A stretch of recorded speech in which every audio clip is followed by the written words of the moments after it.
Hello, hello, hello. I think we're live. I hope. Welcome, everybody. My name is Alckemy. I am a YouTuber. Also make music and stuff from time to time. I'm lucky to be collaborating with SATURATE Records. Tomas, thank you so much for having me on here. I cannot say enough good things about these guys. They're just such awesome people and incredibly kind. And one of the coolest things about, I guess, building the YouTube platform in general is just being able to collaborate with people like you all and kind of having some fun and chopping it up and doing things that I like doing. You all. So I'm going to try to quickly get stuff going here and let everybody know that I'm live and kind of share with the Discord and all that stuff that I'm streaming. So give me just one quick second to kind of let everybody know. I'm not on my own socials, so normally I have a thing that I just like, oh, I'm here. Yo, Kunis, what up, man? Let me also get a quick second to figure out this platform deal to where I can hopefully get the stream on here on both. Chat. Hey, there we go. Okay, we've got Trixie. Hey, Trixie, welcome. We've also got Kunis. Hey, brother, welcome. So yeah, my name's Alckemy. I like to make halftime music. You might know me as somebody that's done a ton of neuro-based tutorials. That's just what I geek out on. I really enjoy sound design. I really enjoy lots of things. I've taken lessons from Cage Aiden, if you know him, from Saturate Records, and have had many conversations with Sir Zane Wolf, who ended up becoming really good friends with, and Tomas as well. So you guys are super awesome. Thank you so much for having me as a guest. Yeah, what are we gonna do today? I actually think that I'm gonna check out this sample pack that they were so kind enough to send me, which is available on Splice, but I haven't even had the time to check out what's on here. So we're just gonna kind of take a look at what's going on, and I'll be doing some stuff with their sample pack. I'll be manipulating some of their stuff, and then I'll also be maybe doing a little bit of my own sound design. I will say that if you have questions, if you have any kind of things that you want to know about either the pack or about anything that I'm doing, you're more than welcome to ask. I'm here to be helpful. I'm here to be informal, I guess. I'm here to just be like as an educator, I suppose, and hopefully make something that doesn't sound like garbage. But I'm lucky that I have a head start of having a little bit of cool sounds to start with. So we're gonna get into this. Hey Pyro, what's up? So yeah, let's go ahead and kind of, let me get this organized quickly so I can get this pack into here. And then I'm just going to drag this into my sample pack. I've got a lovely folder of all of Saturate's stuff. And this is the next addition to it, which I'm really excited for. But let me see here. We're in the weird shapes, saturated samples. So one thing that's super cool about Bitwig, also if you guys have any questions about Bitwig, because I'm a big proponent of it, I have been trying to convert every single person that I know, especially if you're in Ableton. You might be rolling your eyes right now, but I'm telling you, man, Bitwig is the stuff. So yeah, one cool thing about this is that as you update this, it'll just update in real time, so you don't have to kind of do anything. But let's go ahead and take a listen to some of these loops here, and I just kind of want to see what's going on, and maybe see if something sparks my interest, and we'll play around with that and see if anything is interesting.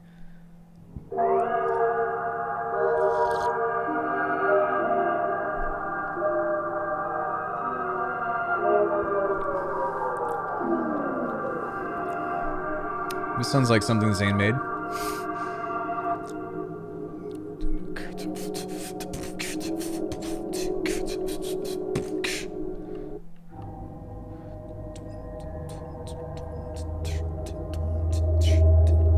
So something that I like to do whenever I'm listening to some of these loops is I like to just try to beatbox and imagine things that could be on top of this, because if you hear something, and that's what sample packs a lot of times are supposed to be for, like it shouldn't just be like, all right, I'm just gonna toss this on here and then I'm going to go find, you know, some other cuts, and then I'm going to do this. But a lot of times the manipulation is really where you're going to get the most out of these packs. And so I'm trying to just find something that I can, for one, begin to mangle and manipulate. But here in a second, I'm also going to try to take it through some of my processing racks that I like to do in SnapHeap and see if I can just create some other textures or create stuff around a theme. Now, typically speaking, this is actually a relatively large sample pack. This doesn't look like necessarily a construction kit. What it does look like is something that has a bunch of loops and one shots and stuff, where typically like they would do like a song or something and then have kind of like the stems to it, which is really cool. I've done some MPC stuff where I'll sample, say, like Cage or Kunis or Zane or something, and then just like re-drum or like re-perform their tune, or like maybe make a couple of changes to it, which is a lot of fun. But in this particular case, because there's a bunch of options, you know, I just try to listen to something that's melodic or something that has some kind of hook to it and say, okay, well, can I see this going somewhere, or can I hear this going somewhere rather?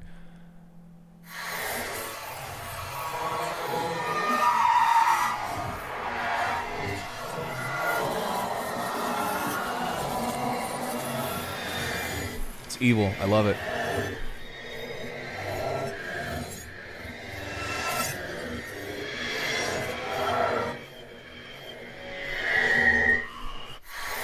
All right, so I'm gonna grab this first. We're gonna come back to this because there's a lot of really cool and high-pitched textures in here that we'll be able to manipulate, but I don't remember where that was, but there was an atmosphere on here that I thought was pretty cool.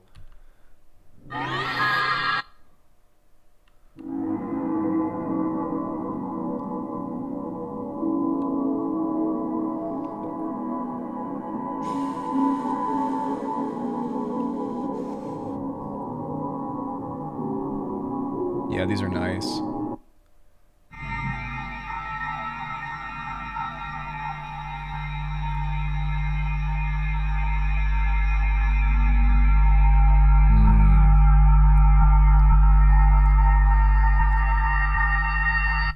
These make me really happy. I love when something has just a bunch of stuff in it that we can use. Now this is just atmosphere, so it's not necessarily melodic loops and stuff, but we're gonna kind of send everything through a similar processing chain here in a second and get something going.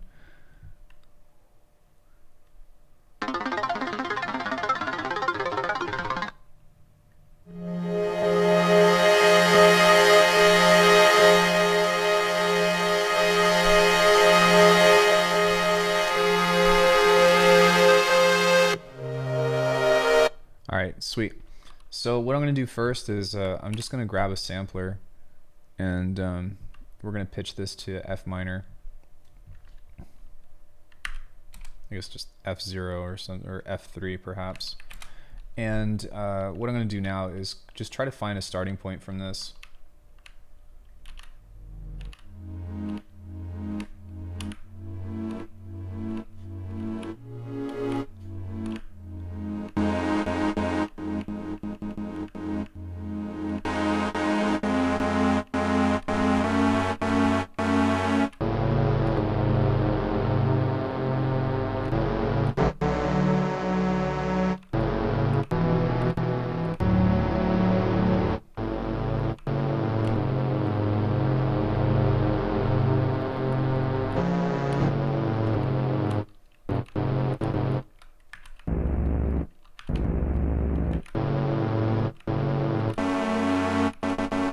Yo, what up, Tomas? Welcome, dude.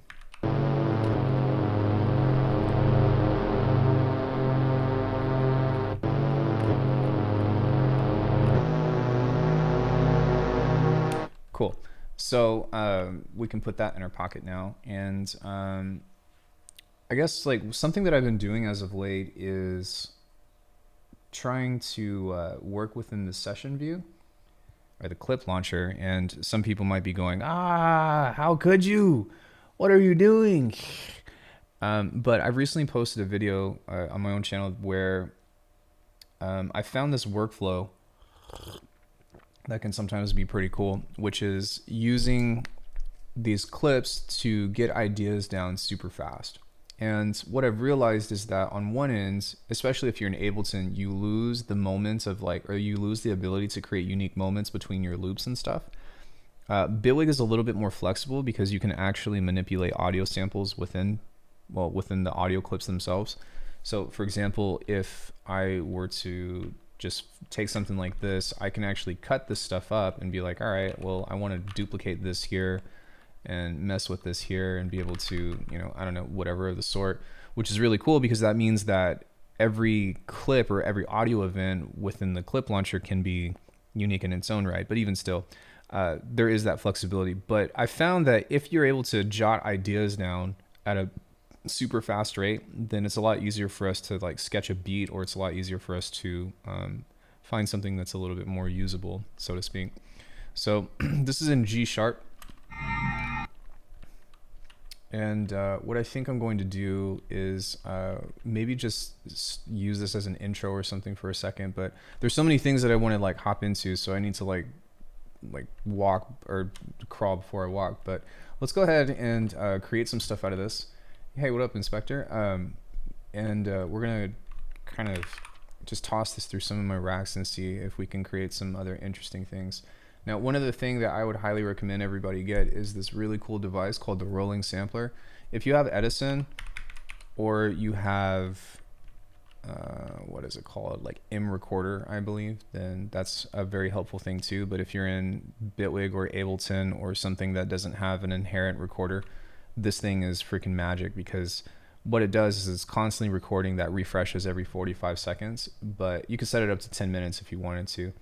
I think 45 seconds is okay. But once we turn something on like this, say I, you know, turn on this rack and then I turn on maybe one of these guys that I have here, gnarl generator, forgive the names, it's just what I do whenever I'm designing these, and you just turn the mix on, we're going to start to get a bunch of really wonky stuff, but I don't actually have to set a resampling channel. I could actually delete that. Nice. And we'll get some stuff coming out of this that is kind of unconventional.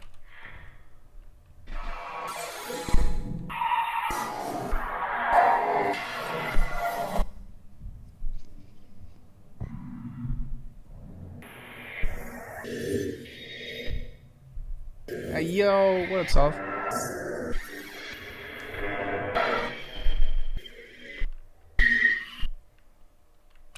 So, I mean, that was just the first cut, but we've already found some other texture and stuff that is creating, you know, some really interesting and like spoopy stuff. But now that we have that, I just dragged it out and we've got the clip. So now we can do that with this one as well.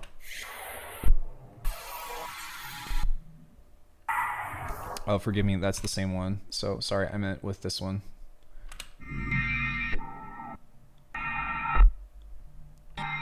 Hey, Follix, welcome.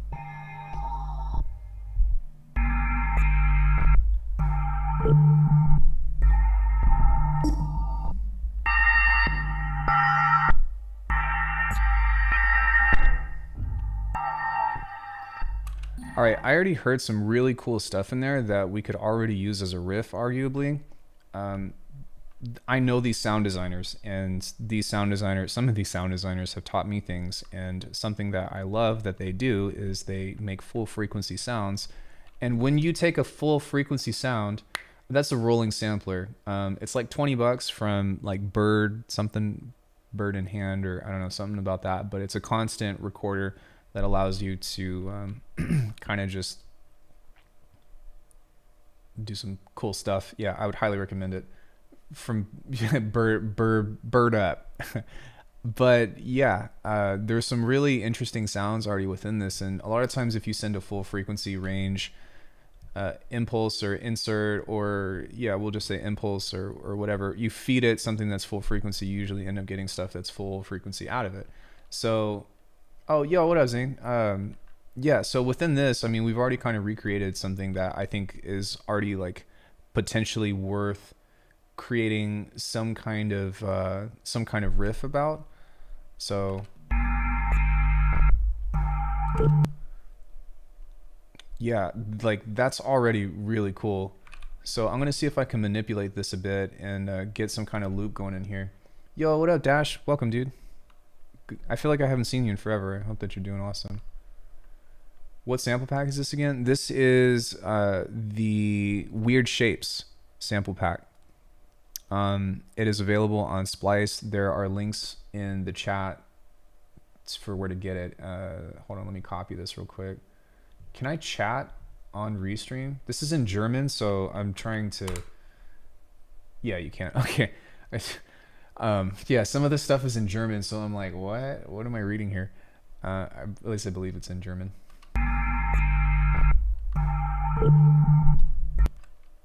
Okay, so with that, I want to see if I can find something else to kind of complete the idea of 2 bars, but...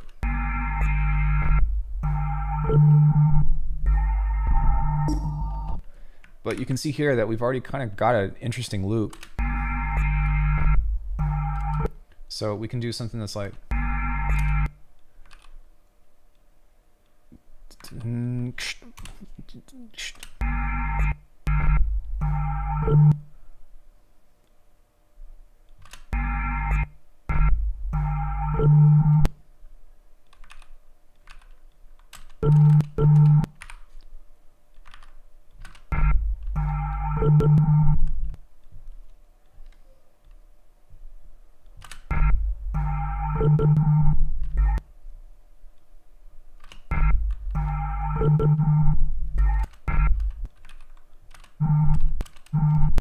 So what I'm doing now is I'm trying to create some spaces in here, so that way, like, it's going to allow some of the rhythms to breathe whenever I start to throw some stuff in here.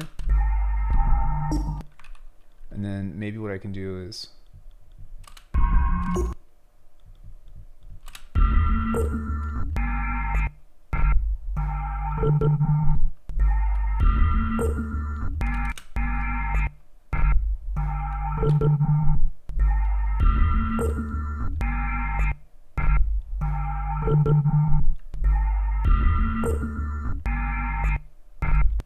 So yeah, we've already essentially created a riff here, and what I can do in Bitwig is just hit Command J, and now we've non-destructively created an interesting riff from this. I accidentally hit Tab, but what's cool about Bitwig is, and I'm not necessarily here to promote Bitwig, even though I do love the program, but we can drag this in here now, and we've got this little bank. But what's sick about this is it's only on Splice and not on Bandcamp.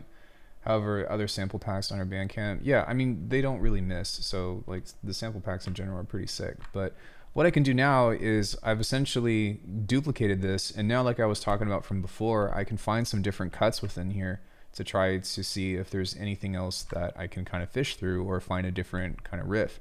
But what's cool is that because these clips are cut, I can preserve the rhythm of whatever this is to create either a call and response, or to like just kind of switch it up and find something different. So let's go ahead and play from here now and see if we can find anything interesting.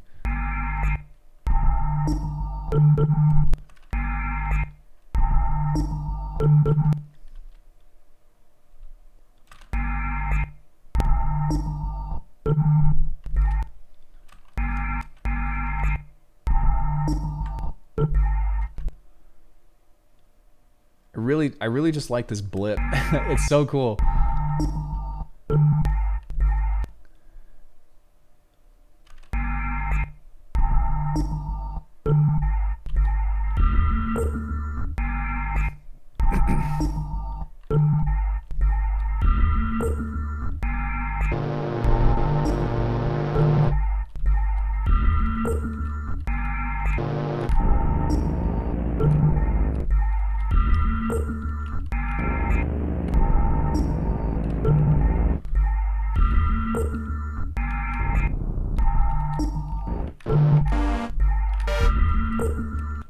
Cool. So I'm kind of just vibing out and trying to listen to some of this stuff, but what we can do on one end is I might create a duplicate of this, but something that sounds really nice with this is the choral from Big Sky. I wouldn't necessarily recommend buying this, but one of my students was like, hey, here's a reverb, teach me how to use it, and then they ended up buying it for me, and I'm like, this is one of my favorite reverbs of all time. It's really expensive, but it is freaking cool with what it can do. I mean, if you just turn this up to 100% mix, you can create like a really cool chorus out of it. So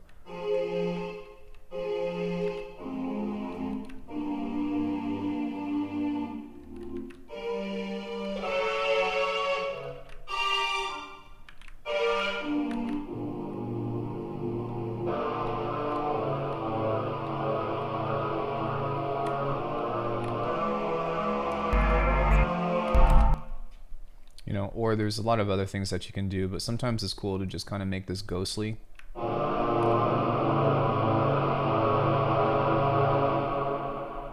I ripped IRs from the demo. Yeah, because it's pretty nice. So what we can do with this is maybe just set this to like 4 bars.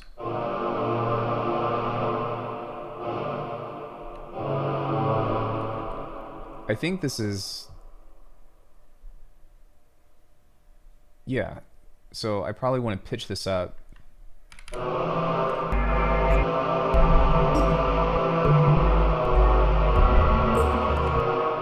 Or I don't even remember what this was. It sounds better in F, but I don't remember if I transposed this to F or not. I don't think that I did, so that should technically be correct. But even still, it's fine. I'll fix it later.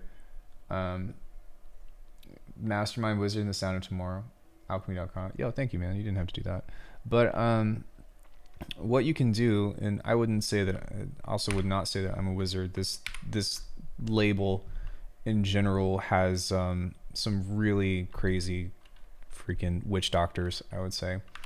But yeah, so we can kind of just drag this in. And what I've been doing with these generators as of late is, and what they are is really just randomized effect processors, so to speak.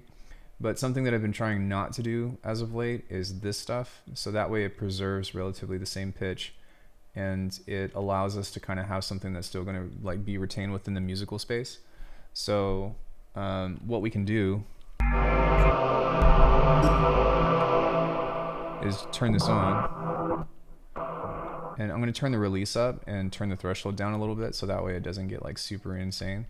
But we can kind of run this through that or something like Portal and just try to see what it is that's going on and make something else that's interesting with this.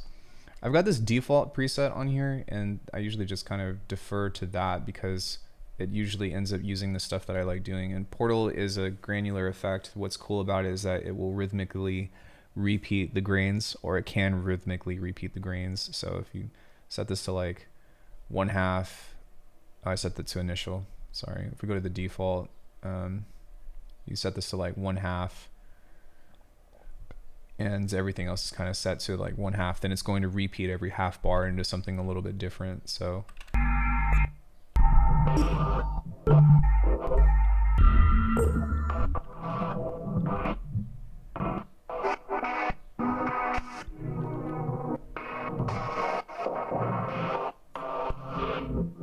yo, Tomas, come in. What up, Jazz?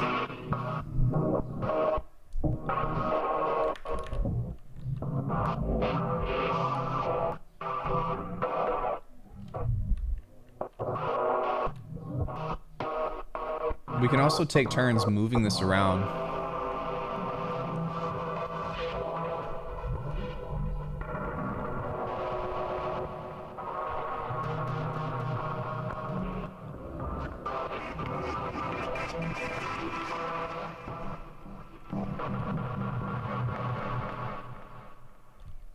So we don't even have to bounce that out. We can just kind of use some of this stuff for more rhythmic stuff.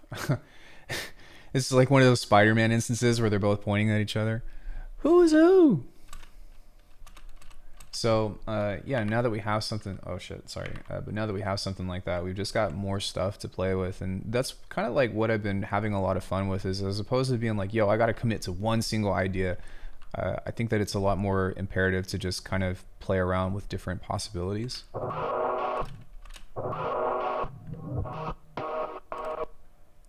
You know, like even that seems like a cool riff if I can kind of space this up.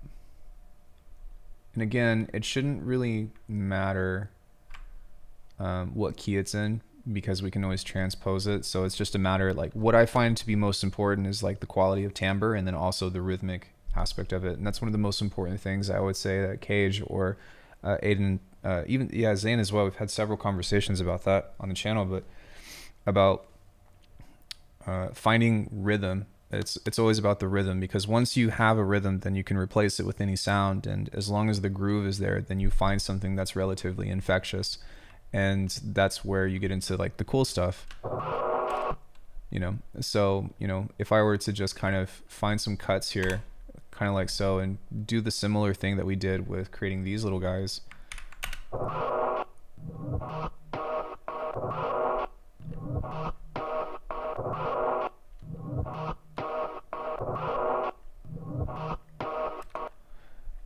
And I think that as opposed to having that laid, I would probably want to maybe have something like that. So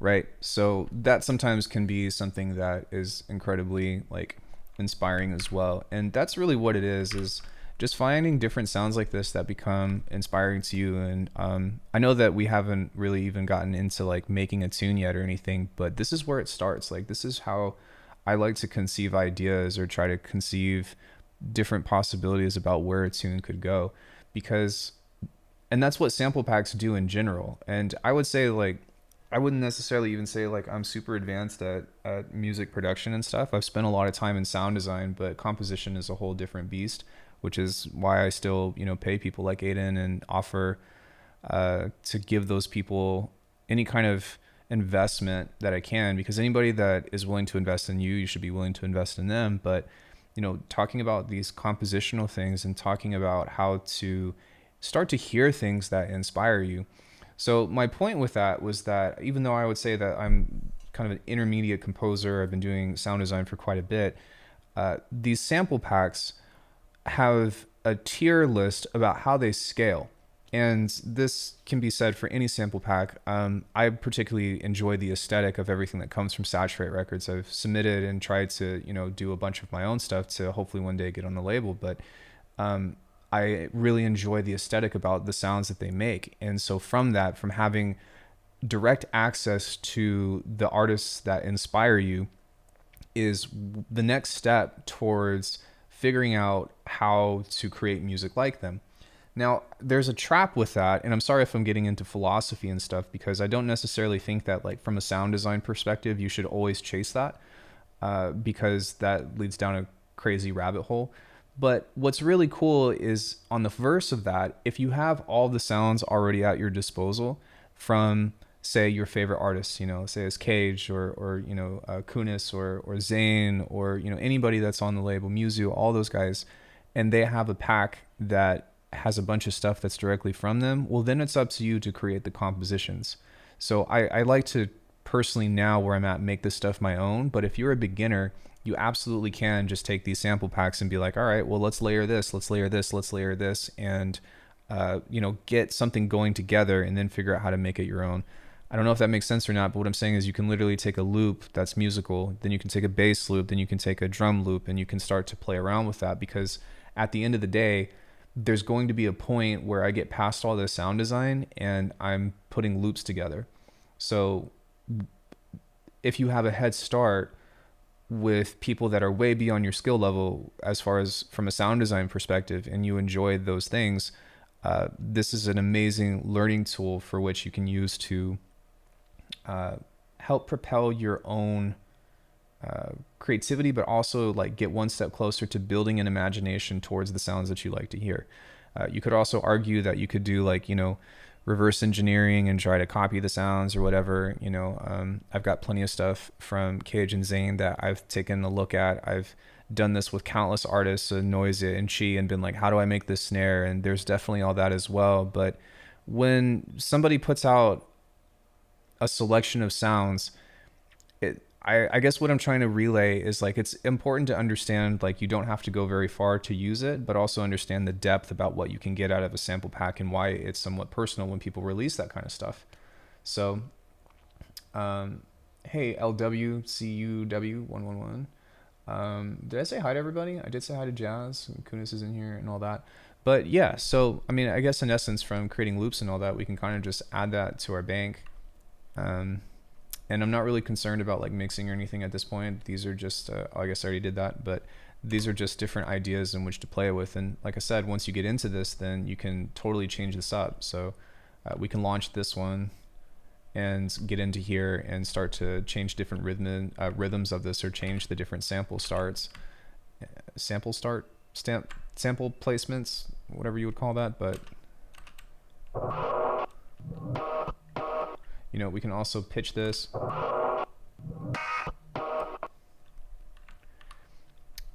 Something that could be cool too is maybe doing something like this.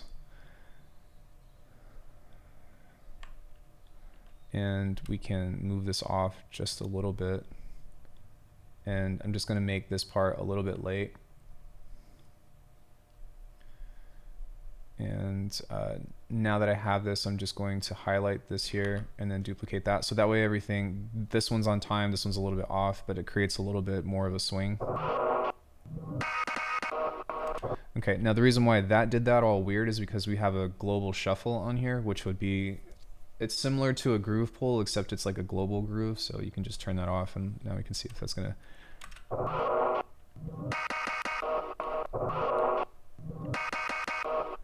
Okay.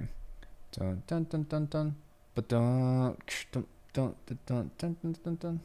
So maybe I would want to move that here, and then find something else on here.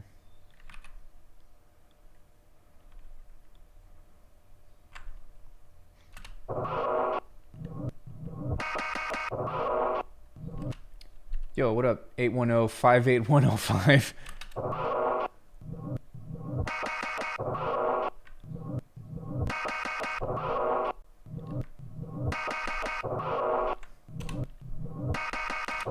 What it do, Father of the Sons? Welcome, welcome.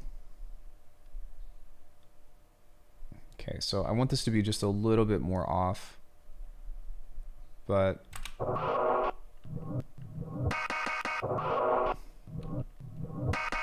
and for whatever reason, if we don't like this, then we can always just scan to a different part of the sample too.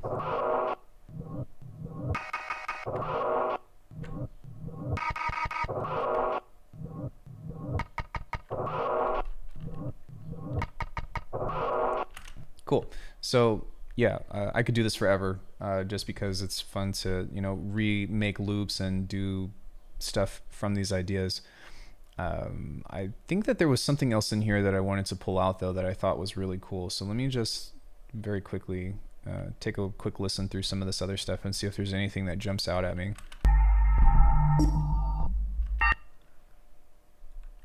That's actually really cool. So we can maybe cancel, undo. Let's see what's before this.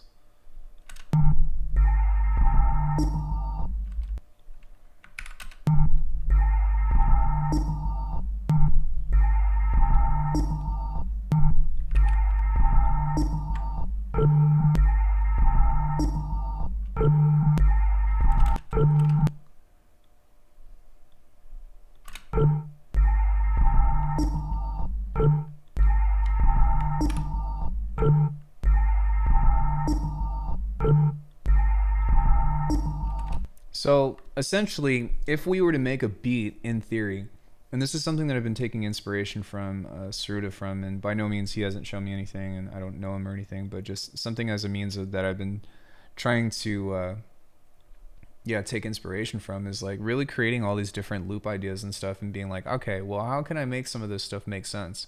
Because now we've got 4 different options, which we could keep going, but to listen to and be like, okay, well,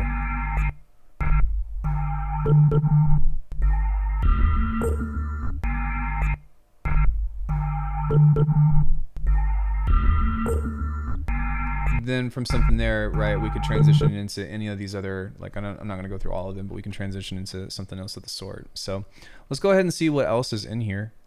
And let's see, there's some effects loops, there's some percussion loops.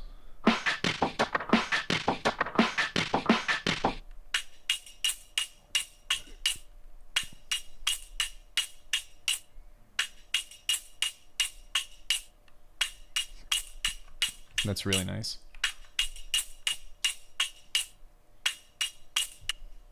Okay. So this read at 170, so all I have to do is just make that a little bit faster. But now when we play this, something that's really cool, even though this is 85 and that says 85, is Bitwig will try to guess the BPM and usually does a really good job of putting things in time. And a lot of times it sounds really nice. But what I want to do in particular is I kind of want to play around with maybe changing the pitch of this and making it a little bit more, I don't know, how would you say, like lo-fi or just a little bit darker.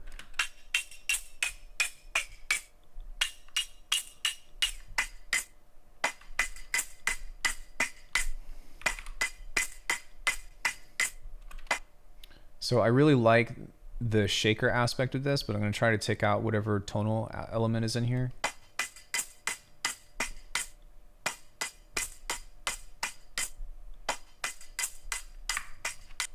Cool, and then I'm going to see if maybe I can bit crush it just a bit.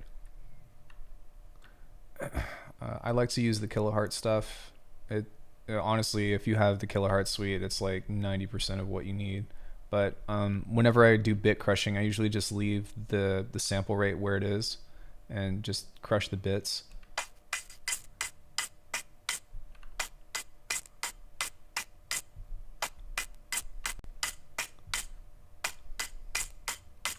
Cool.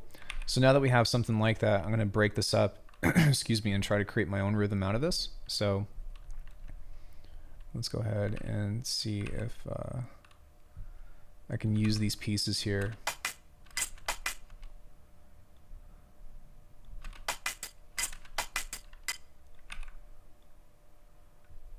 And that should be more than enough. So what I'm going to do now is just set this to loop and try to create something nice and wonky.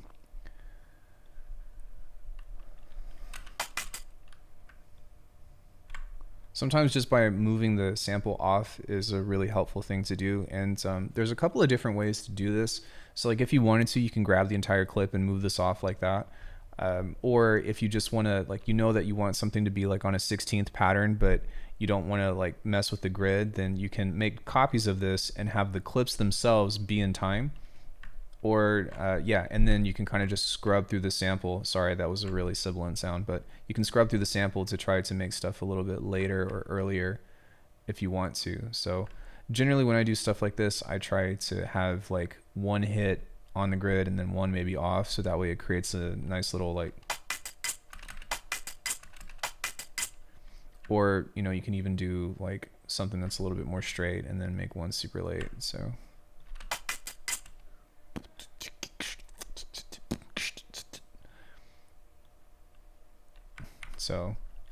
it's important to be mindful about like the relationship that you're thinking about with the other elements as well. So I might want to just like totally duck out the where the snare would hit right there. So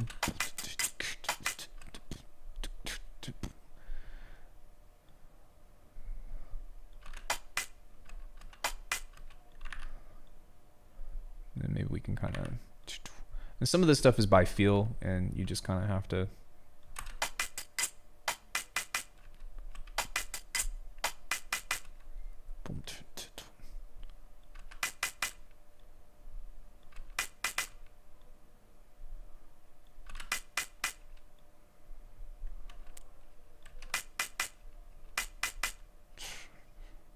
and then we can do something like this to where we create a reverse. Oh, sorry. I'm gonna go bounce in place and then create a reverse. Does anybody have any questions about anything so far? Or forgive me if I'm working slow, but I mean, it's just kind of like, let's get into.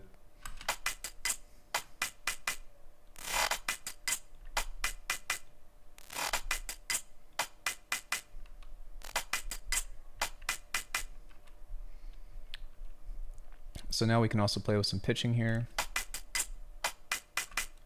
So maybe go like,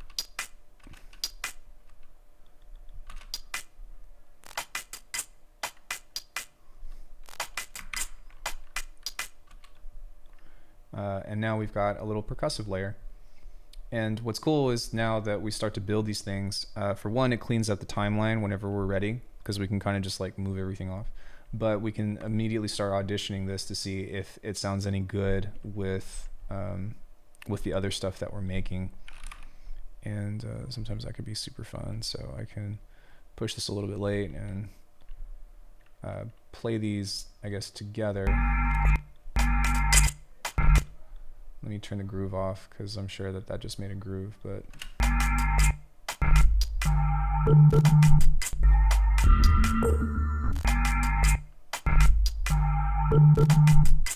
cool. So it's almost there.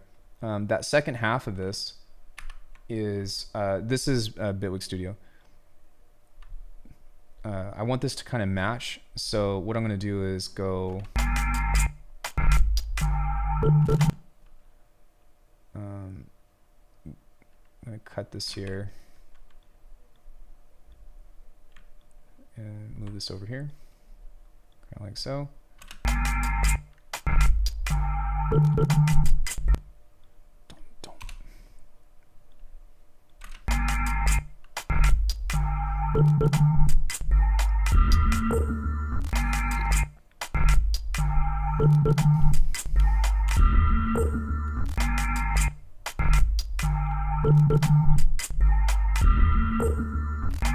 So something else that I think would be kind of cool is what's really interesting about this stuff is that, like I said, we can make it unique. So I'm going to go ahead and take the panning and just move the panning of this little doom doom over to the left just a tad.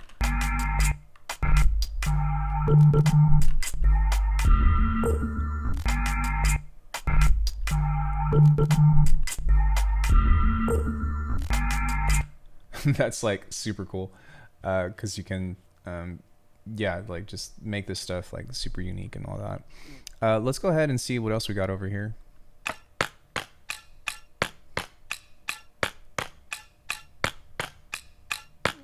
This is cool. So we can do something else with this. And again, forgive me if I'm going kind of slow, but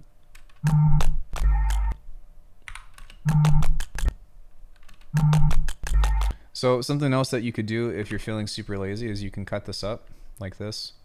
And you can do it from here if you want to, but I'm just going to start here. But we can go right click, slice and place. And this is just going to go by the onsets. So now we've got 4 cuts. I'm just going to do this by the beat instead because that's going to give me exactly what I want. So we'll go slice and place, beat markers rather. Okay. I'm over here like, yeah, we're going to do some cool stuff, and then it doesn't work. So let me try that one more time. There we go. Okay. So now what's really cool that we can do with this is we can quantize this, or we can apply that global groove that we were talking about from before. So if we play this back, I don't know why that's doing that. It's not supposed to be doing that, but that's okay. It's kind of funny. But yeah, let me go here to the play and let me try this one more time. Let's go ahead and stretch this out and see if we can get that to do what I want it to. Okay, I'm going to turn the groove off of this.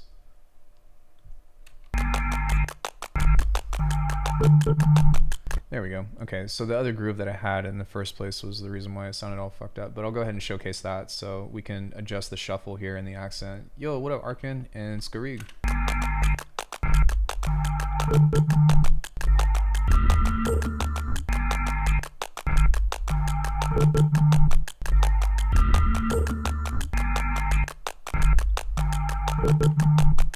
Cool. So now that we have that, we can maybe just make like a cool little 1 to 2 bar loop, and we can kind of take this and set these to slice mode, and I'm flying by the seat of my pants, by the way, so you know, forgive me if I'm just like feeling this stuff out and just having fun making stuff. So now I can, yo, what up, Smithburn?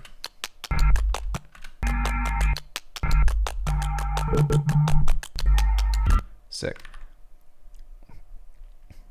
now, as opposed to just having the entire thing here, we can kind of create spaces. So I'm going to join all of these together and then just figure out where this needs to be.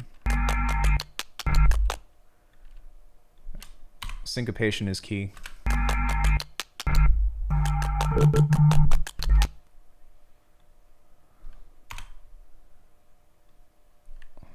So we've got another little loop here now.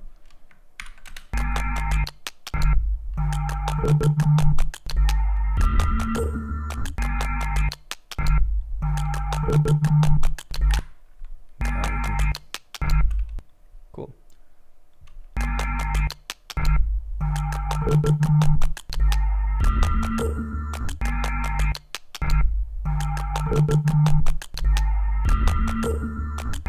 Cool. Let's see if we can just find like a hat or something with some one shots. And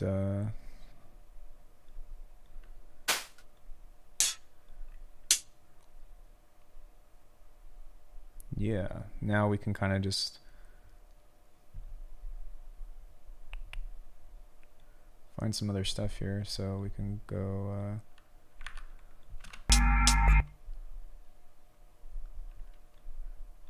I'm going to make this just a little bit later. I'm going to end up putting track delay on this anyway, but we can kind of create something here now to where, but this is cool because, you know, I just kind of found some quick hats that I don't have to design. Most of the time, actually, 95% of the time that I make tunes, I start from scratch.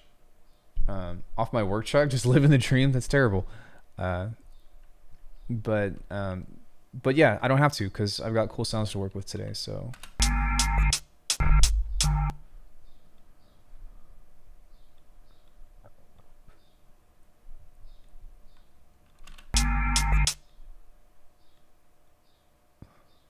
So I'm going to make this just a little bit more quiet. Then I'm going to duplicate it, make this a little bit more quiet. So now we've got a little bit of a shuffle. Take that one out. Duplicate this. Take off the kick here. And now we've got ourselves a 2-bar little hat loop.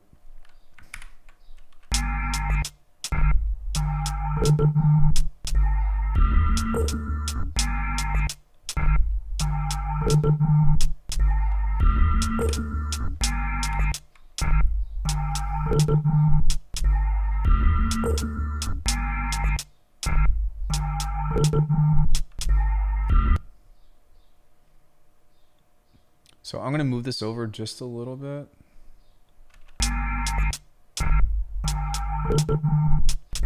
A little bit more. And sometimes trying to get these rhythms to match with each other is a little bit of a trial and error game, but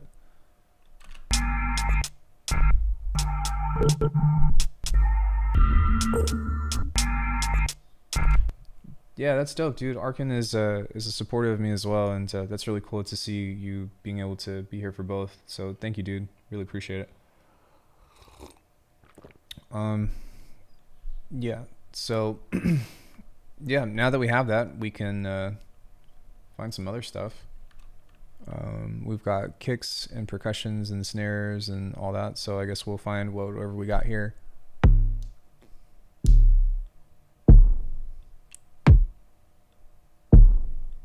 I like that.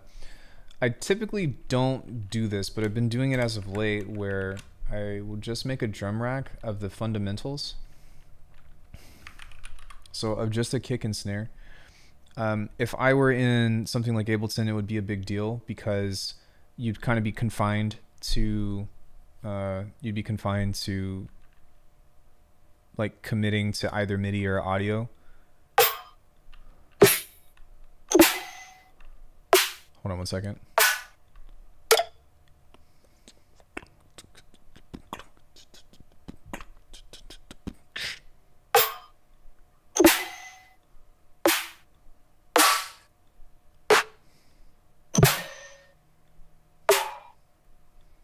Nice.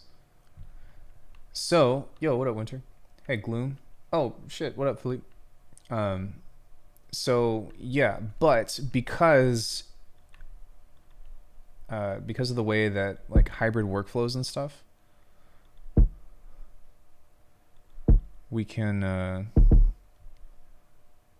kind of, sorry, I'm trying to walk and chew bubblegum, but we can move this over like this, and if I wanted to, I could duplicate this, and then we've got a hybrid track, so you're not confined to just working with an audio, which is super handy.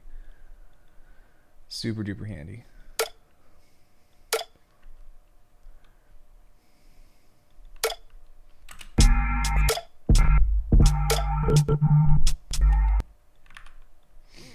Now, one thing that I'm going to do with this is I'm going to turn all of these down. So what's really cool is if I go like this and right click and go copy value to all layers, then now all of these are going to have the velocity taken off. So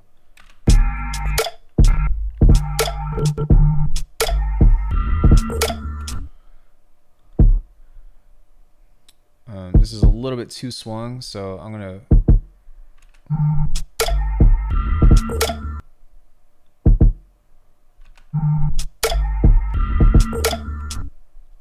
boom.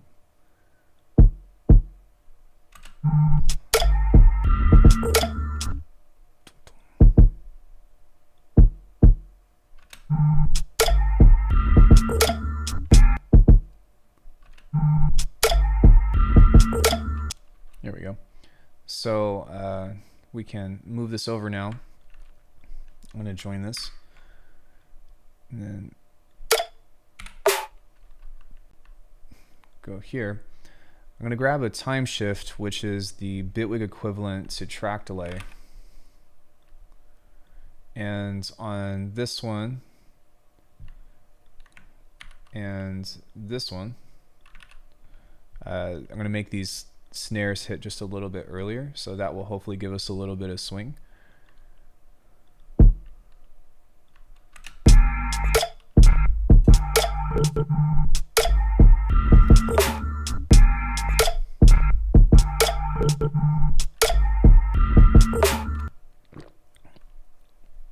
Okay, and what I would like to do here is kind of create this nice little like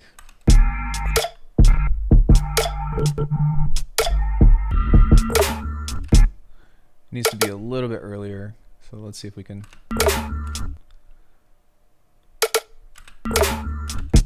Dope. So now what I would like to do is maybe play with the pitch of this, because it sounds cool, and I like the physicality of this, but I would like it to be a little bit more low pitch. Have I heard of Chi? Yes, I have. I have most definitely heard of Chi. This might surprise you, but Saturate Records has some releases with Chi. Just throwing that out there. You might not have known that, but yeah.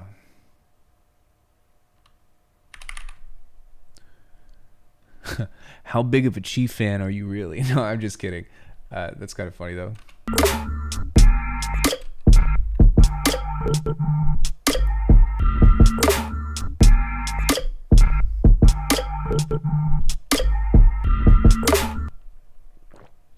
Okay.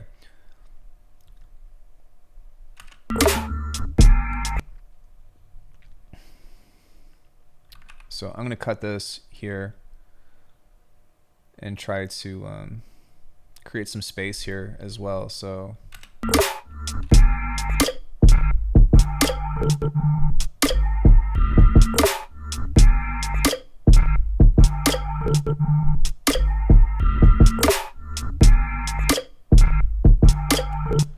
seems like it's in just a little bit of a rush to get back into the music, so I'm going to move this a little bit later and try to make it a little more laid back. His Fearmonger EP is on Saturate.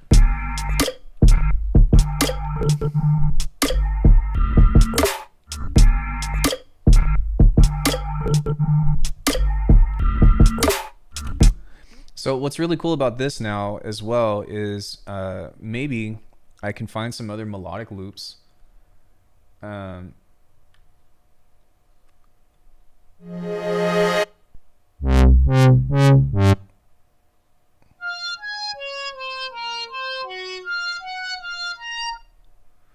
see if I can maybe find something here.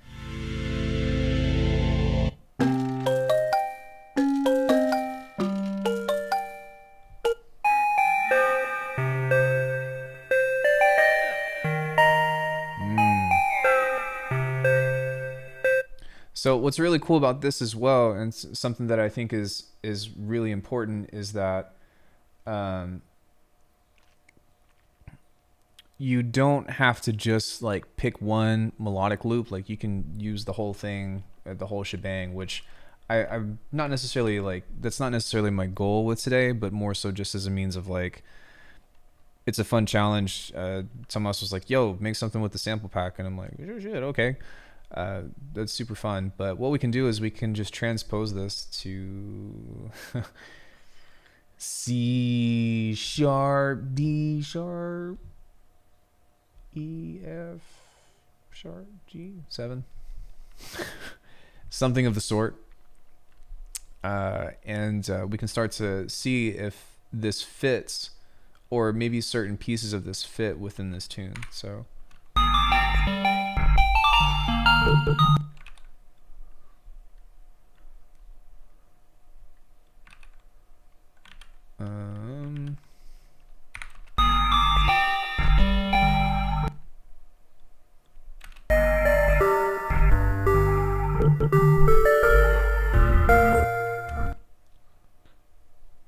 dope. Right? That's super sick. So and I'm not really concerned about mixing right now per se, but that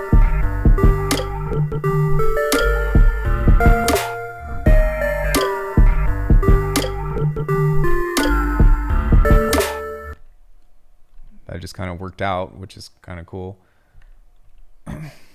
But you know, like I said too, like you can come into this and manipulate this as well. So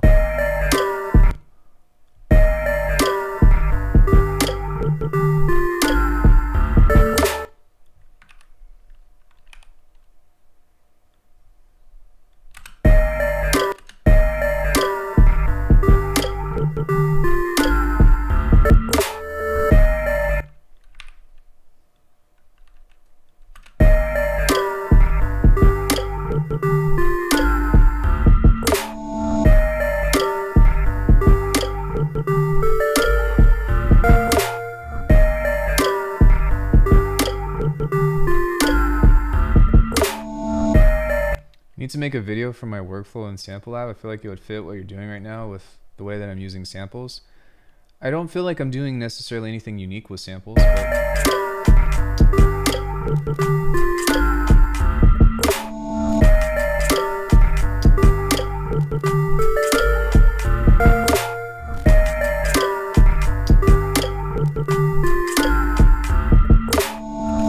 right. So what I would like to do now is I think that I want to make this a little bit more staccato. It really do be part of your workflow now. I've only been doing this for like 2 weeks. It's still something that I'm trying to figure out how to integrate, but I do think that this is a cool way to like showcase a bunch of ideas and like not necessarily have to be like, yo, we're making a banger, or, you know, something of the sort, because sometimes that can be hard. It can be really hard to be like, yo, we're gonna make a start to finish in one day. And sometimes I can do it, but sometimes it's not that easy. But maybe what I can do is give this a little bit of rhythm here. And you know, just kind of play with this and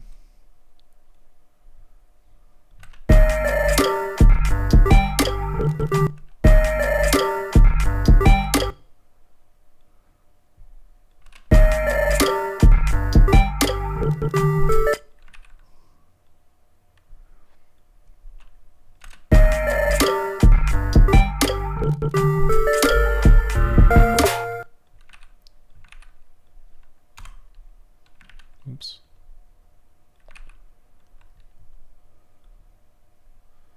This little thing is an exponential rhythm maker. It's just a repeat, as you can see here. So we can kind of fade that in.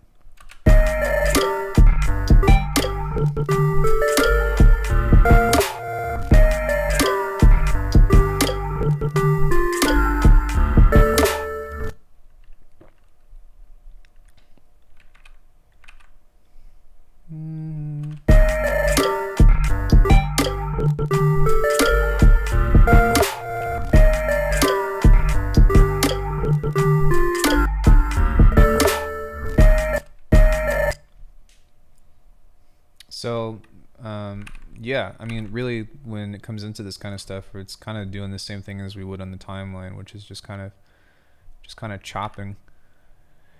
This week on Cooking with Scorpion, learn about chopping. Have you guys seen that from Mortal Kombat Deadly Alliance? Cake decorating, chopping, meat tenderizing, and chopping.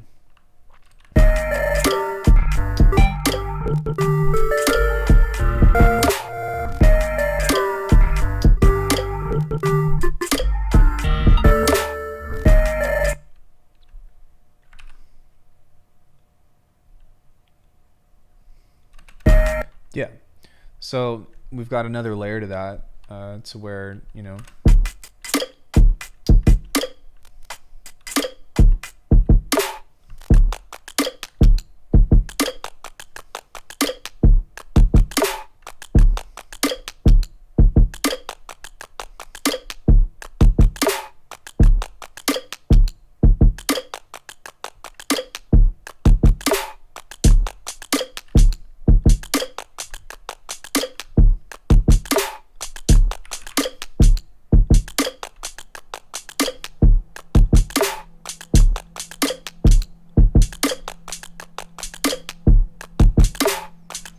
so one of my favorite tricks that both Zane and Cage have taught me, if you've also seen Cheese Masterclass, is kind of just using your drum grooves or using your master thing to create new rhythmic possibilities.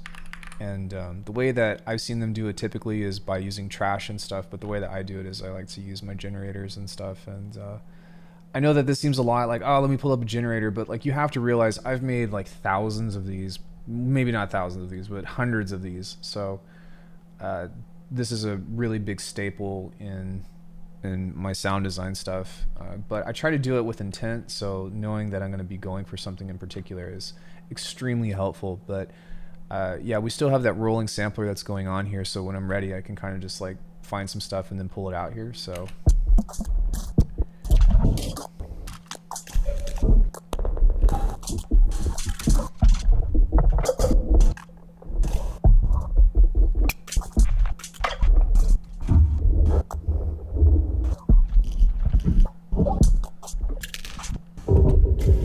yeah, there was lots of cool stuff in here, so I'm just going to highlight this.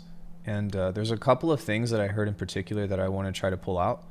So what I'm going to do is, with the best preset names in the industry, yeah, so like the whole surname of like ALCKEMY / Alucard and all that stuff is really based off of Castlevania.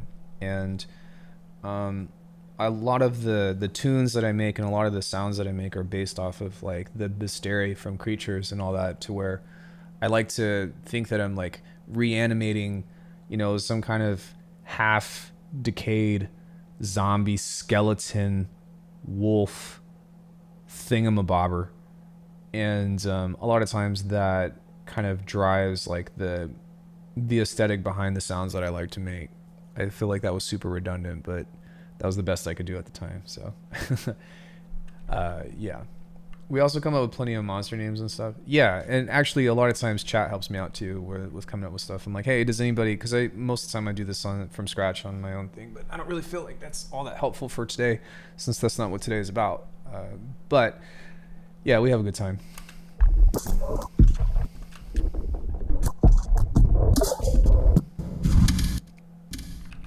You know, this is actually something that's really sick as well, because if I were to just take this and maybe just play this with the drums. So let me stop everything. Yeah, Thick Thulu. Absolutely, 100%.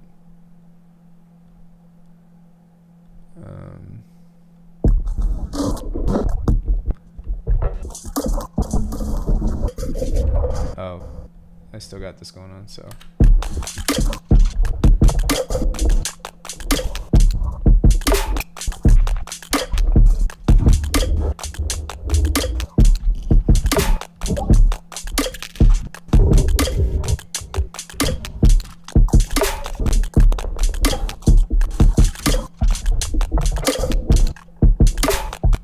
right? So even though it sounds kind of like rumbly and stuff on the low end, it still sounds kind of cool because it just has some weird ass movement to it.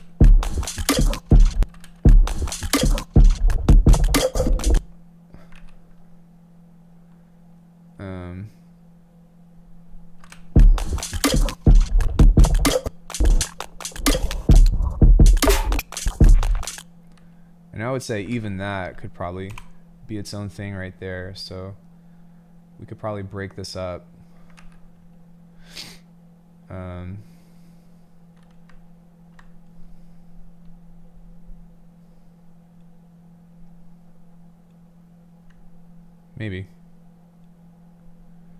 Maybe start length.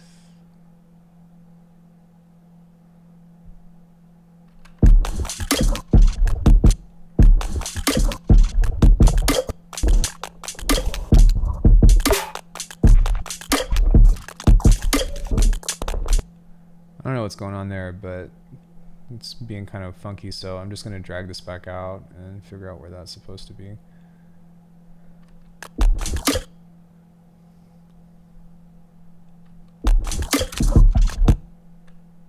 Crap, what the?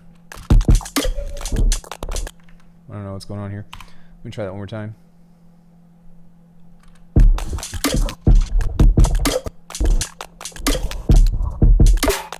There we go. Now we'll just join that together and then replace that. And then what we can do is find something different from here. But again, it kind of goes into the same idea of just working with clips and figuring out different stuff to kind of play around with.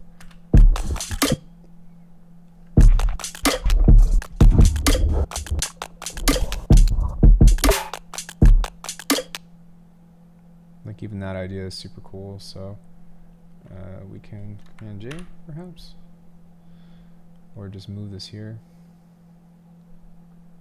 move the start point here, and move this guy here. There we go. Hey, Hop.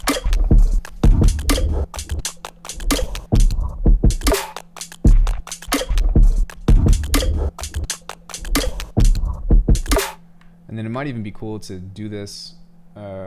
Is this in RAW? It is.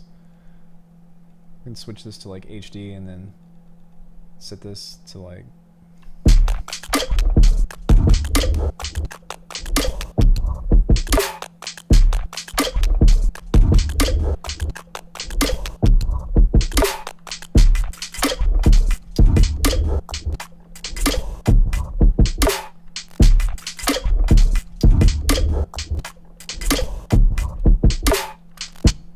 Yeah, so let's look at some of the bass stuff that we have.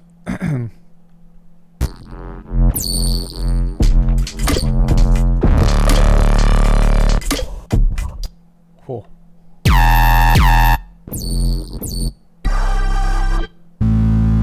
Yo, Saturate crew, how the hell do you guys get your basses so loud?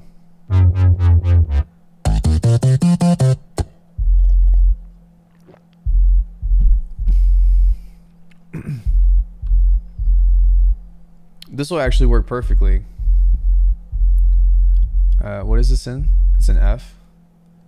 Saturator.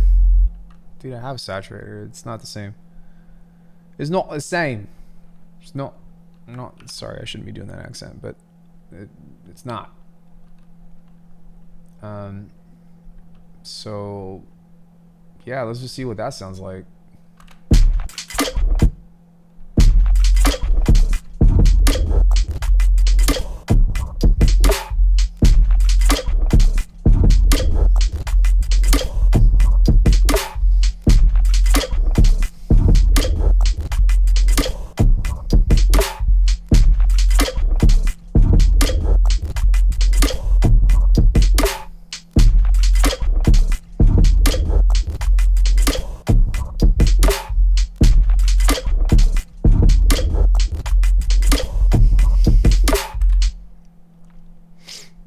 Well, goddamn.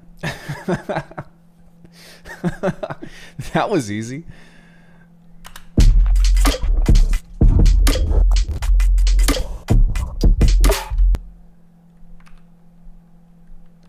12-to-1 compression. No, I'm not gonna turn this into teach me something. I'm gonna try to keep this, yeah, relatively.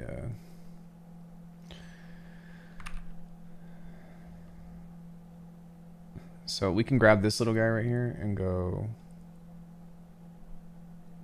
like this.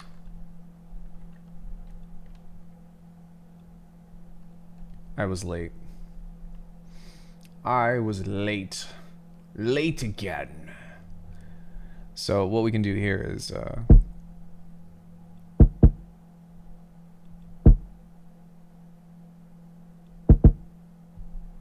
just have a little kick that's going on right there, and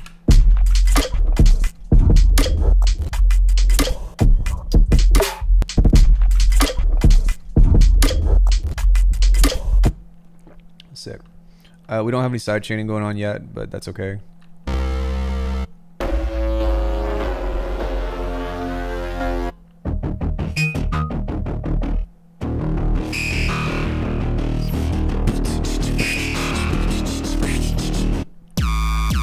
Yeah, these are dope. I hear a lot of other stuff that's like outside of this context, but still some really cool sounds. A wizard arrives. This actually would sound really cool too.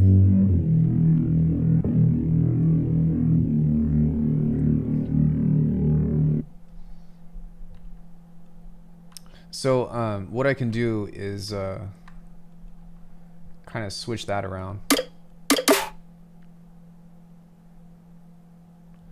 Hold on one second. I'm going to stop all of this except for this.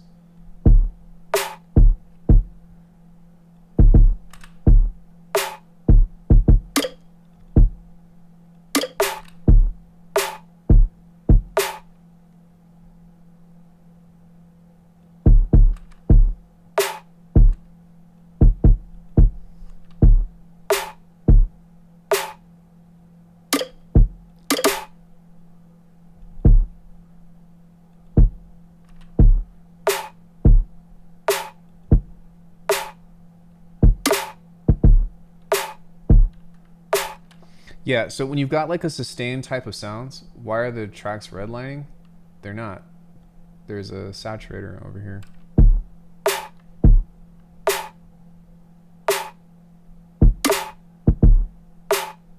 No, if they go red, then that means that they're redlining.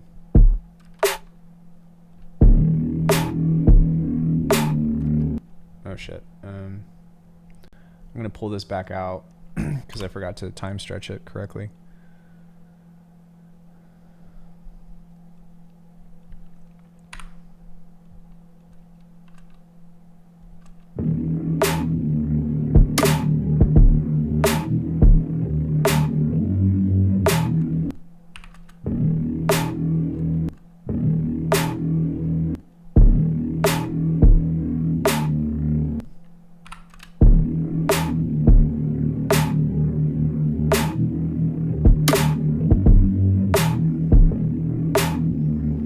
Okay, so, oh, that's why. Okay.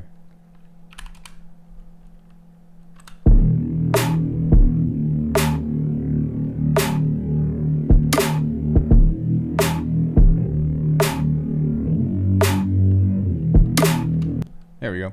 So I'm gonna pitch this up a couple semitones, sharp E, F, so that way this will be in line with this. The top meter is orange even before it passes. Well, if I were to turn my limiter and saturator off, or my clipper rather, see, that's redlining.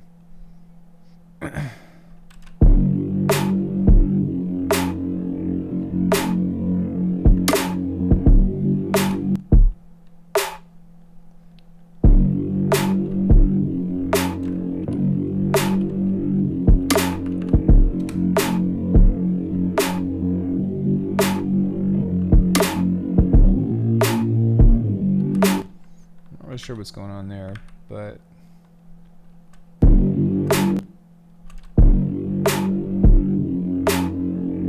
is Is that gonna do the same? I think I'm having a Bitwig. Oh, there we go. Okay.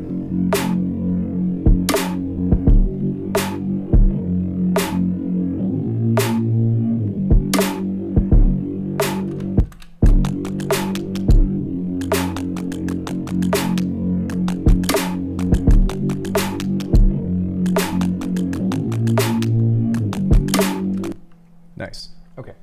Sorry, that was just I was having a brain fart there. My settings on the master are, I have a clipper that is not driving at all. It's just clipping. And then the limiter is just set to transparent on bottom. Clipping for the win. The drum motto of 2020 was clip it and limit. So clip it and limit. We're gonna sidechain everything here in just a bit, but yeah,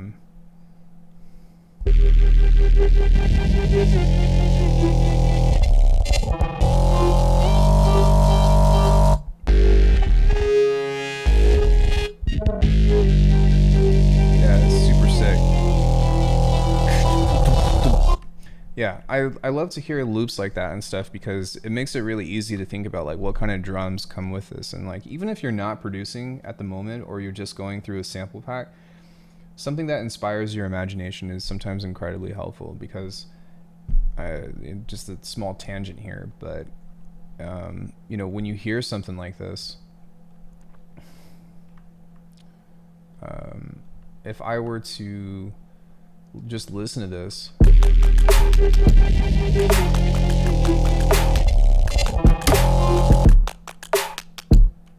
don't know what's going on there, but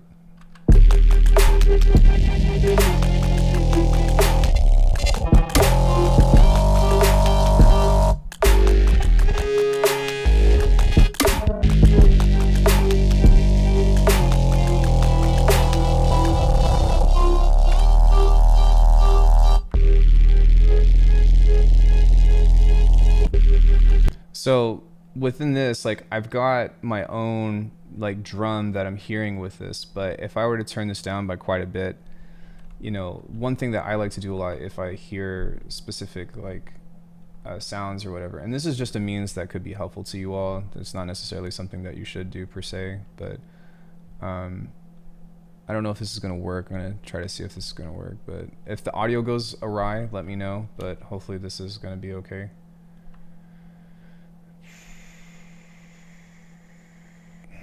I'm just going to add a mono channel here and see if I can. Okay, I think it works. Testing. Okay. I'm going to turn this down by quite a bit so that way I can barely hear it.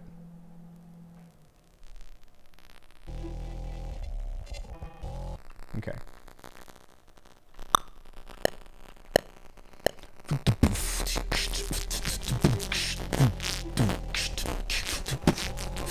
You know, something like that. Let me maybe turn on the metronome so I don't suck so bad. But beatboxing is incredibly helpful sometimes with trying to figure out what kind of, especially with this kind of music, like that's been super helpful for me to be like, oh, what is it that I'm trying to do?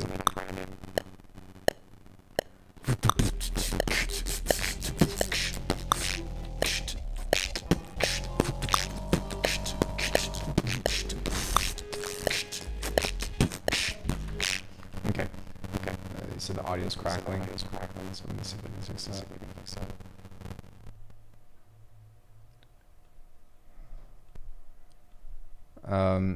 Hopefully that fixed it.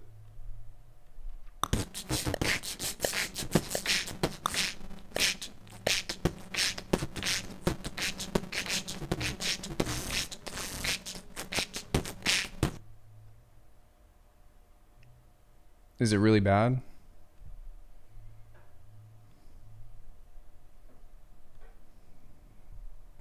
Testing. Testing. Did it fix itself? Or we okay? I had a feeling that it was going to because I've been having some audio issues lately, but that's fine. Did it record that? Yeah, it recorded the crackle.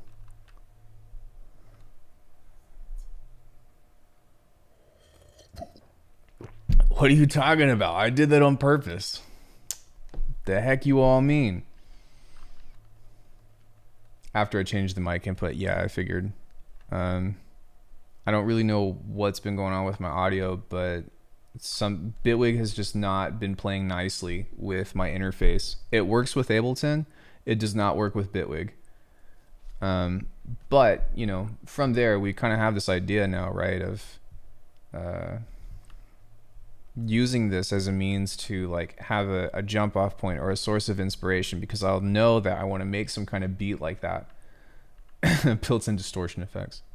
But from this, right, we can kind of use this as a basis to like create different kinds of percussion and stuff with this as well. And that's why I like to do this a lot. Just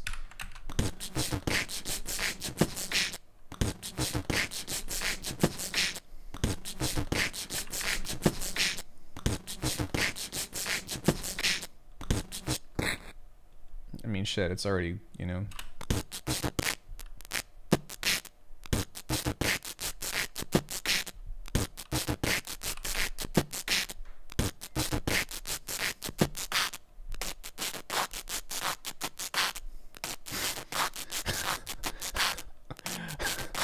This is a duck sound design.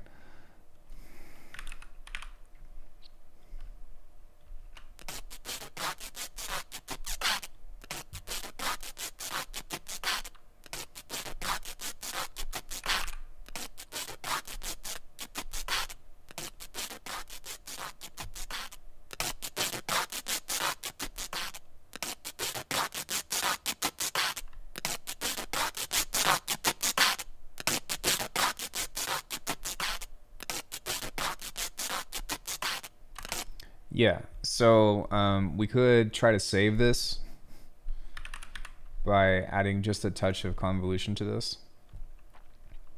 That's how I'm making perk loops from now on. I mean, it's one way to do it. Usually what I do is I just use faceplant and just create a generator or something, but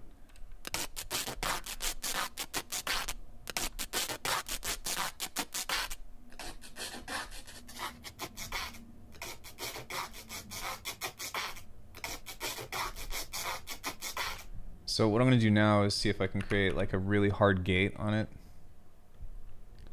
Maybe just on the overall signal.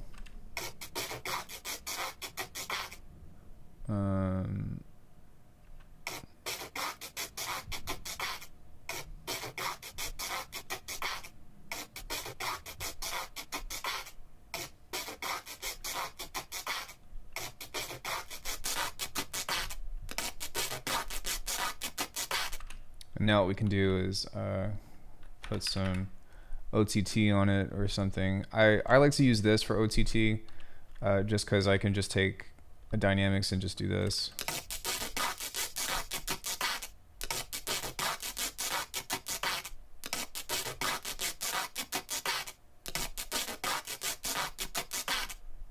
It usually ends up working pretty well, but yeah, so I mean, now that we have something like that, we could just I think what I'll do is probably just grab this and bounce it, and then now we've got another instance of percussion that we can use on the thing. But yeah, this has kind of been like the name of the game for the kind of stuff that I've been doing. And once you kind of have all the elements together, you can kind of just like mess around and start to find different pieces and audio cuts that may or may not work together. And like, this is a huge rabbit hole in which you can go down, and that's both a good thing and potentially a bad thing. But now that we have that, we can kind of just play with these different clips and see if anything sticks. So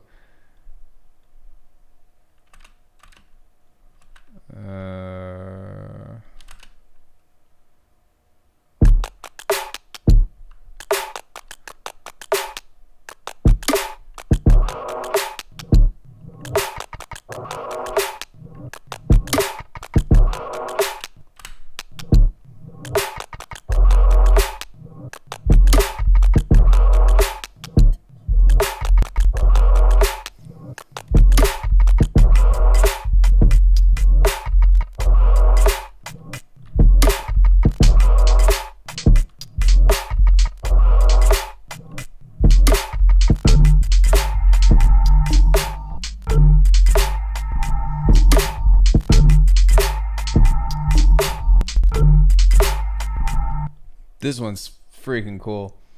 So what I'm gonna do on this real quick is I'm starting to hear more stuff out of this now, and sometimes that's the cool thing too, is like I find that working in this way, it's been a lot easier for me to start hearing stuff. So one thing I think that would be kind of cool is maybe just pitching this up. I'm failing so hard on this Twitch thing. That's all right.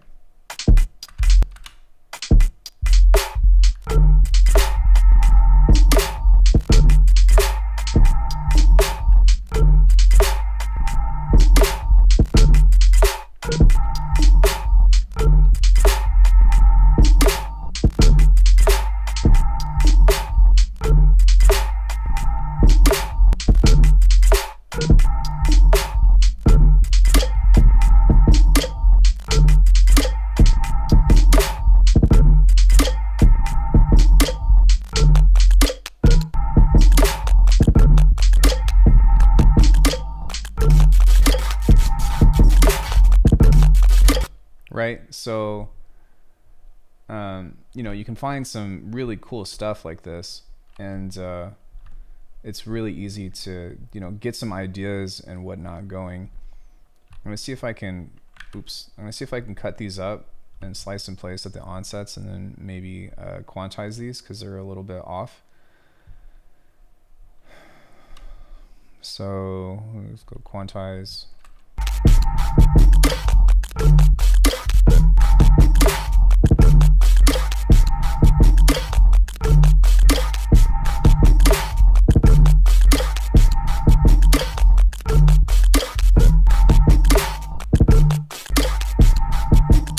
Right, so you got that. You got the more melodic side of things. You can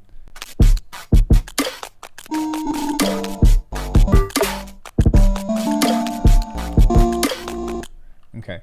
So I like the way that this is kind of going with this musical piece, but I'll probably want to. Hold on one second.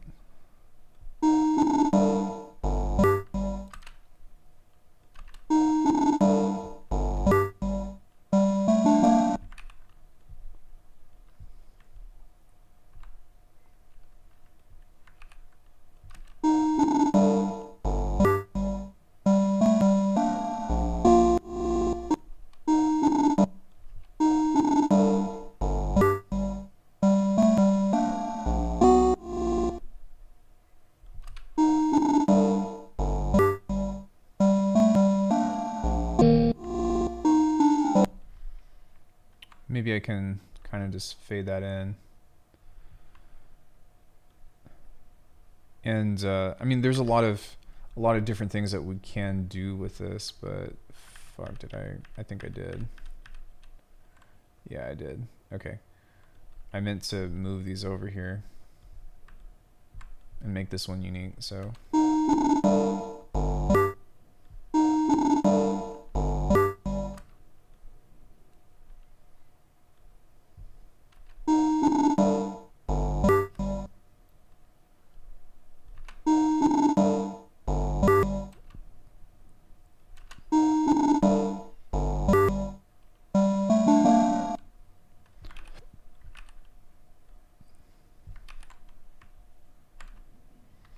I'm gonna move this out here real quick so that way I don't have to start over at the beginning of the loop each time.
There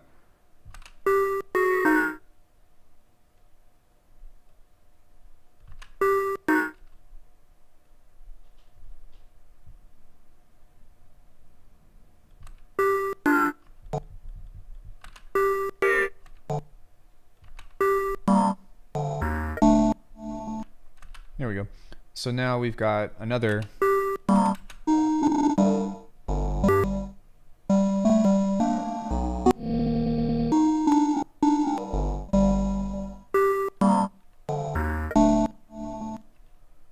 right, so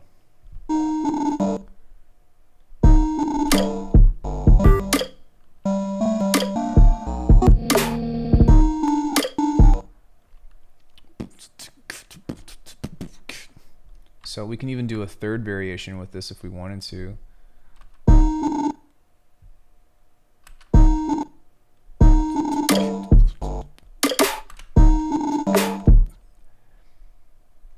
Even glitch the word interview in Teverview.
Before I get into that, let me see if there's a Reese here that's like just kind of a low.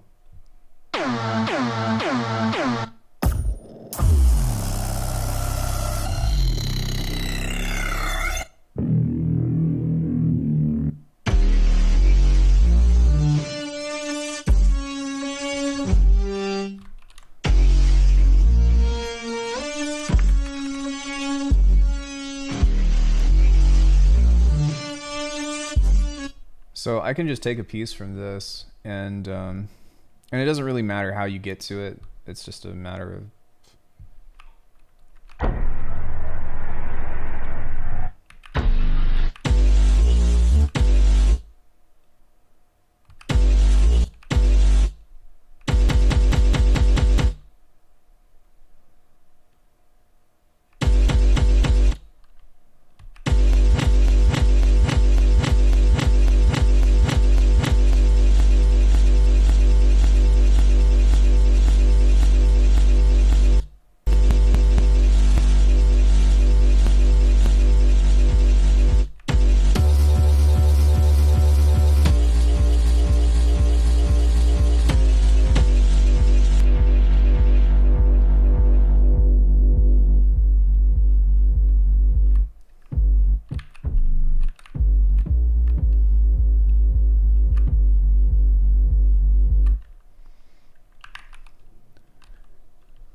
okay.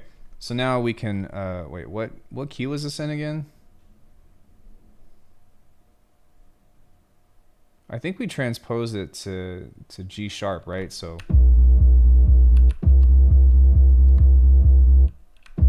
maybe.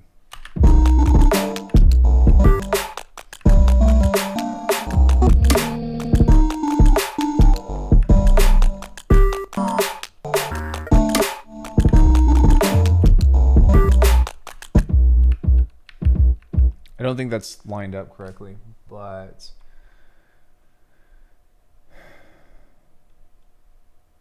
what is, oh, it's a third. It's a third of C. So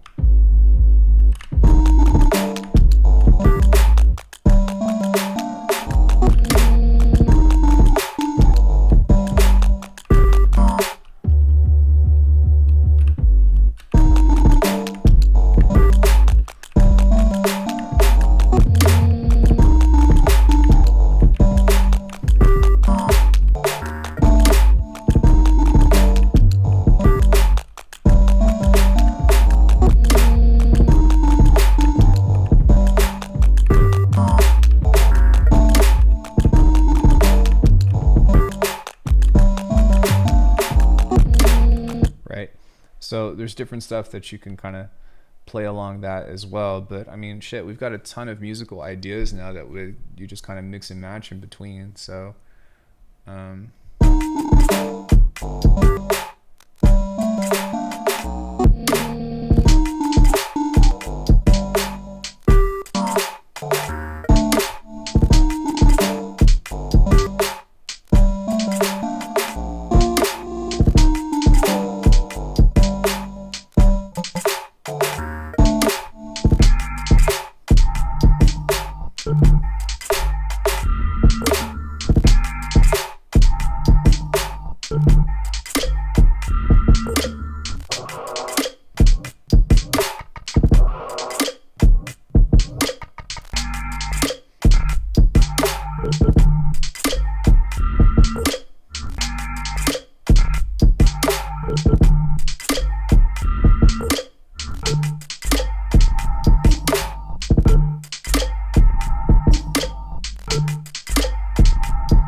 right? So playing with between all of these different options and stuff, it's really just a matter of, how do you say, just for me, like it's really just become a cool little jam of like having a good time in between all these things of you know, figuring out all these different options and stuff. And I haven't done like hardly any sound design. I mean, I know that I've put some racks on and stuff, but that's kind of like, that's kind of the name of the game, is like you just get to the clips and then you're like, all right, well, how do I want to, you know, how do I want to cut this up?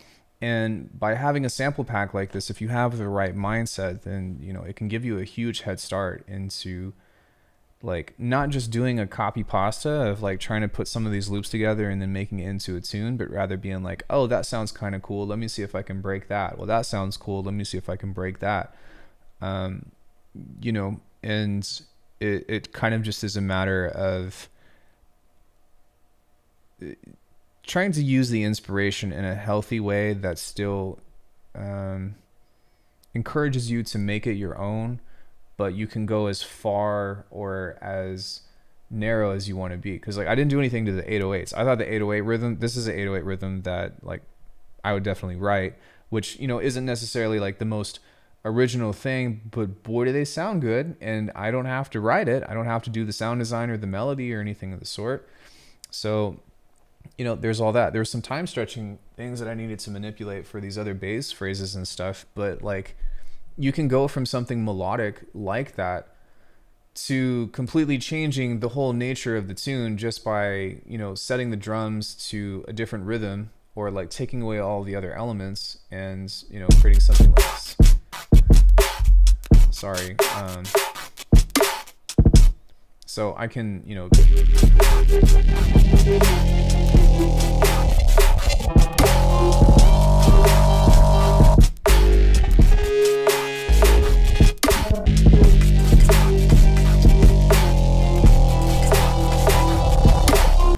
right? And, you know, something that is really important within this music, like I said before, is spaces and stuff. And you'll see that I'm just going to put this one in here right there, because there needs to be some kind of space for this rhythm.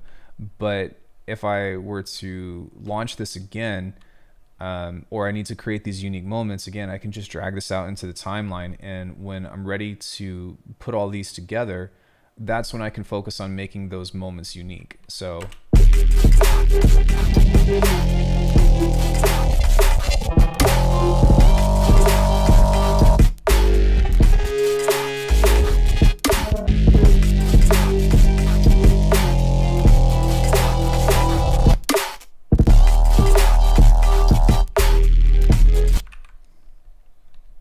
you know, and this little thing right here too, so that dun dun dun dun dun dun, you know, like you again, like you just start to hear different stuff.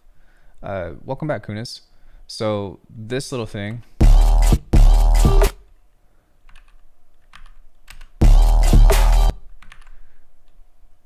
dun, dun, dun, dun, dun.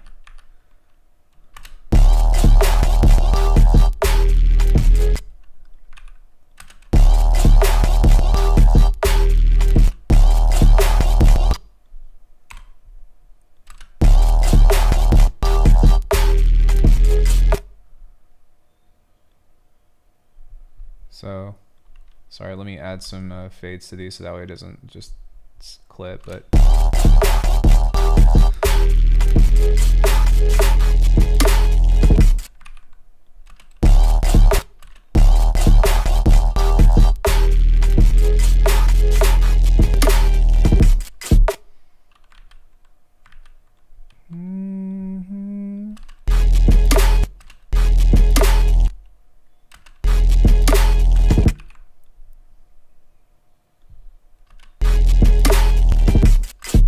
So now we've got, you know, sorry.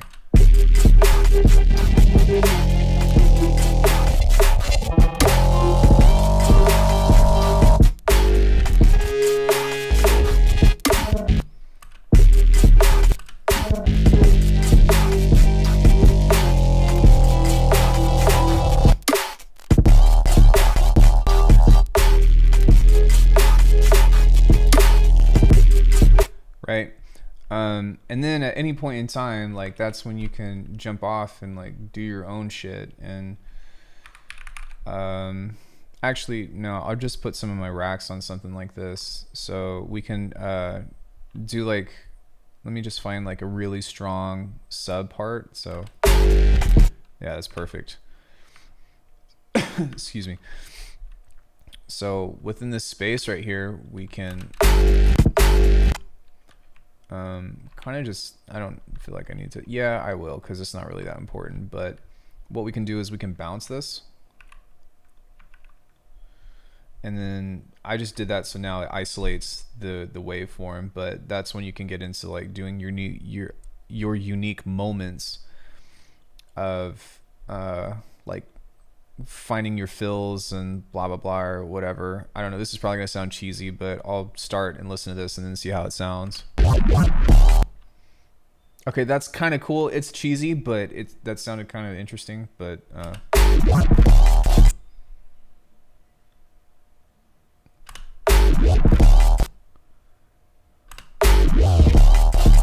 okay, so now that you have something like that, you can open this up and we can grab a multipass rack. If you're not building racks by now, or like effect racks, whether it be through multipass or whatever, like I would argue that effect racks are much more important than presets, because when you have a sample pack or when you have a source sound, definitely like the 8-bit part more, you know, you can take something like this and are these randoms on? They should be.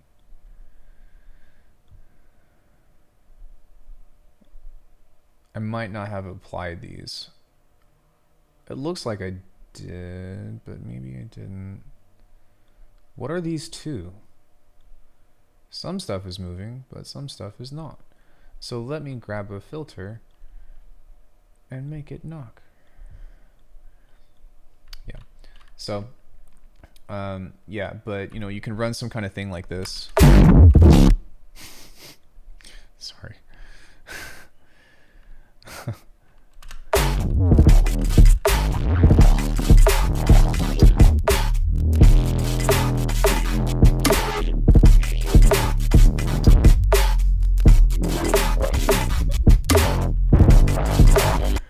Okay, that was sick.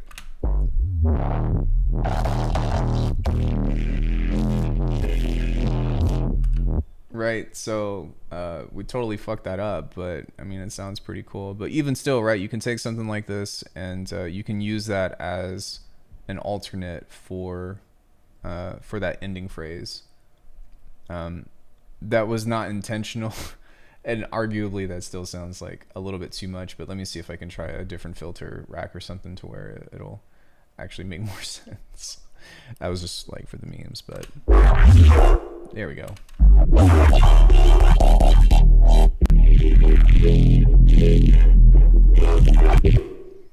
So yeah, I can grab something like that, and now we're able to kind of just use this as a different phrase here.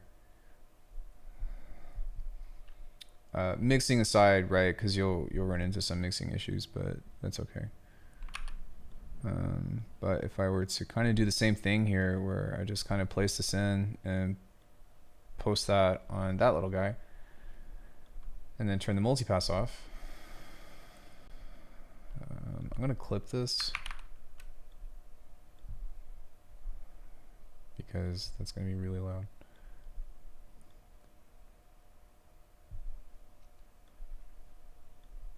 Maybe try to make this match the size of the waveform. But yeah, now that we have this, we've essentially doubled our content in some cases, right, of creating something.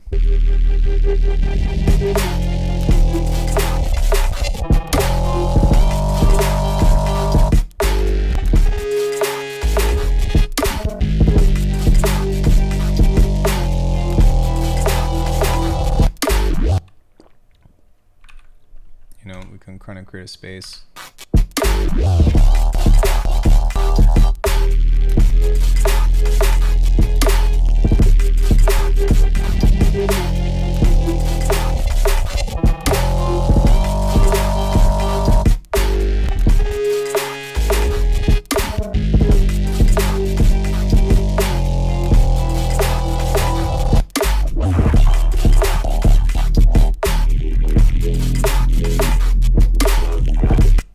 Yeah, so and then you can cut that up further or create spaces or, you know, do the things of the sort that kind of help make it more interesting. But I wanted to kind of showcase the relationship between doing something, working within the clip view here, and then dragging it out and then figuring out how to make those moments unique, of like not being afraid to just make loops in general on here. But yeah, but what I would likely try to do, especially with the direction of tunes that I'm trying to go in now, is like have a bunch of different moving parts. So I'll probably pick like one section from, you know, from that, probably one section from here, then switch it up into, you know, something different to like,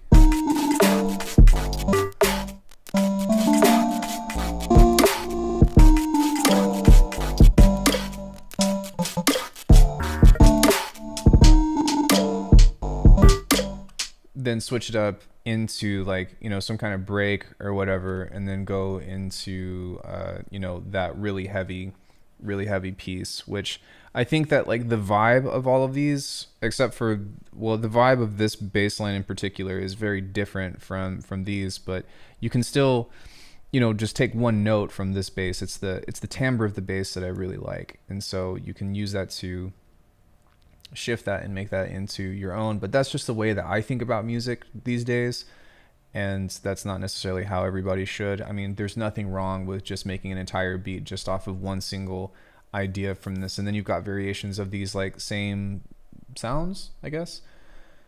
But once you have that, like how, like I know that it took a little while, but how much content do we have now that kind of constitutes all the main elements of a tune? And we really only got 1, 2, 3, 4, 5, 6, 7, 8, 9, 10 different sounds. And we don't necessarily have to like have a bunch of stuff or shit that we don't need. And like when it comes into ear candy and all that, like that stuff can come later. It like the little inflections and the little accents that you can do, you know, or these little things at any point in time you could get into resampling, you know. So if you wanted to just take an element like this and then like make another layer to where you pitch this, to where you pitch this up and then harmonize it together or have some kind of extra effect. Like all that stuff comes after, and should come, at least with this workflow, should come after the arrangement of the tune is written. And once you have that, then it's going to become a lot easier to like separate your sessions into tangible tasks, for one, because it helps organize like how to approach making tunes in the first place. But what I like about this is that I didn't just work on one loop today. Like, and that's one of the biggest curses that I feel like people like myself run into of, I didn't just like pick one loop and then try to make a whole tune out of it. I picked a bunch of different shit and made a bunch of different stuff. And now, as opposed to just being like, well, this kind of is kind of cool or it kind of stinks or whatever, I've got all these different things of inspiration to pull from. And then when it comes down to it, then it's just like duplicate and variate, right? So then it's just like, all right, well, we're going with this. So bop, bop.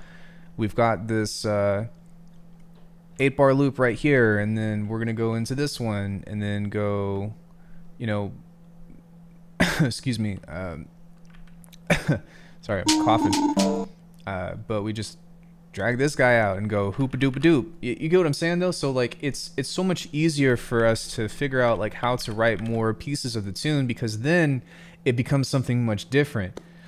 Yeah, and that's really what it should be. Less is more. Like all the variation of basses and stuff that you hear people do, like sometimes, and I've done it as well, like sometimes I've made like multiple phase plant patches or whatever that have little bass phrases or whatever, but that's because I hear something. That's because I'm like, oh, it would be cool if I had a bass that went like boop, bop, bop right there, and then I'll just go and design it. But you don't have to have that. And when it comes into composition, if the note and the rhythm is the same, like you could honestly just write with sine waves theoretically if you wanted to. If you have a good imagination and you understand placement, you could theoretically write with sine waves. But more importantly is you know, once you kind of have that basis down for like, oh, okay, like I have a general idea about this kind of rhythm and this kind of rhythm, all I have to do is go in and switch that sound and kind of make it more interesting.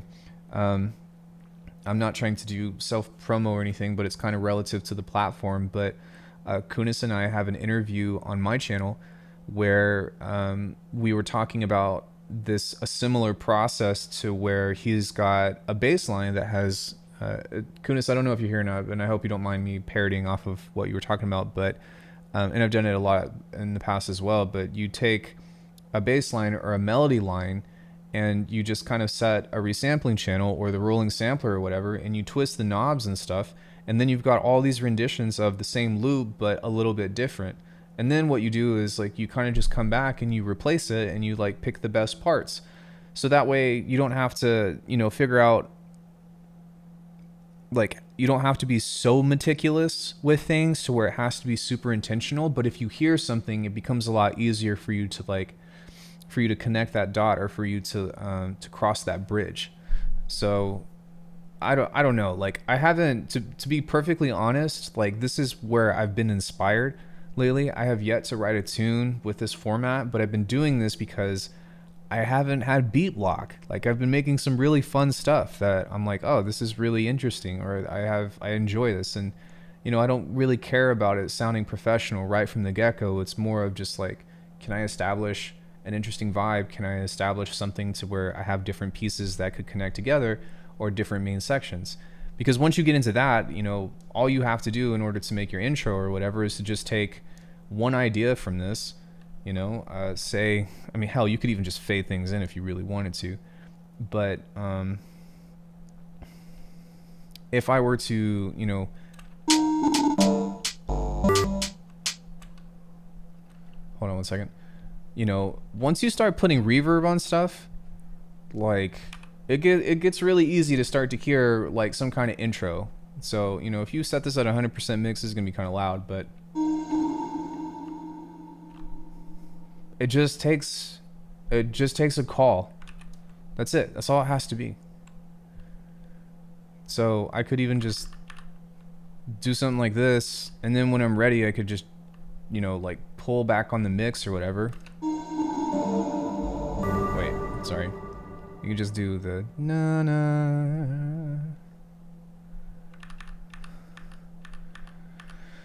1, 2, 3, 4, 5, 6, 7, 8. All right. Yeah, so, you know, if you were to do something super simple like this and then have some kind of tension built up with a riser, and maybe one on every fourth or whatever.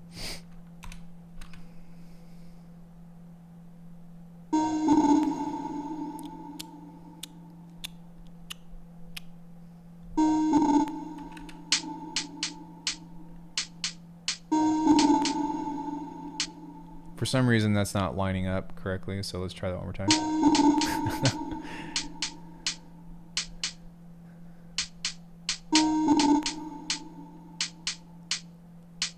Stop.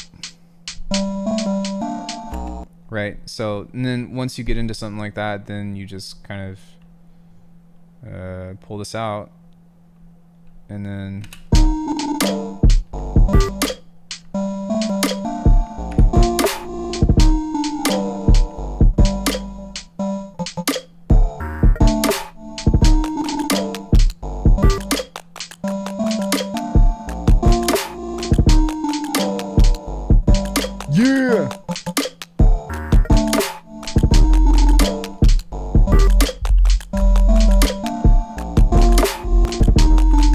make sense? That, like, I think that it's really easy to get caught up in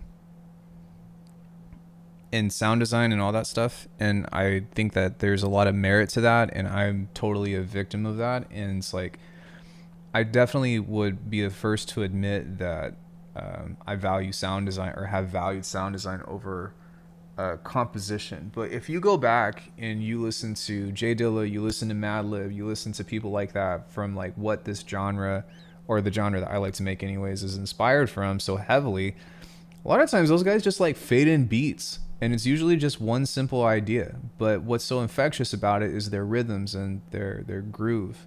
And so, you know, if you can get the main idea and then worry about the sound design, then it's going to be a lot easier for you to mention the tunes. I've done that a lot. I've done that many times. Yeah, but yeah, dude, like it's why I said this before, but if you ever watch people make trap, or you watch people make lo-fi, like those guys fucking bang out those beats in like 30 minutes. So why should it be so hard for us to do the same thing within a more modern sounding genre, or a more modern sound thing?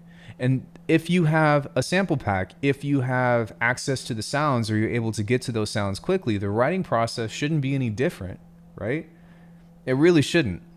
I'm not saying that you should be able to, like, you know, finish and master a tune in 30 minutes, but if you have access to the sounds and you've got a good sense of rhythm, like, it's not that hard to make a beat. It shouldn't be that hard to make a beat. Even if you've got crazy cuts or whatever, you're just cutting audio and doing fades, and like the long process of it is automation.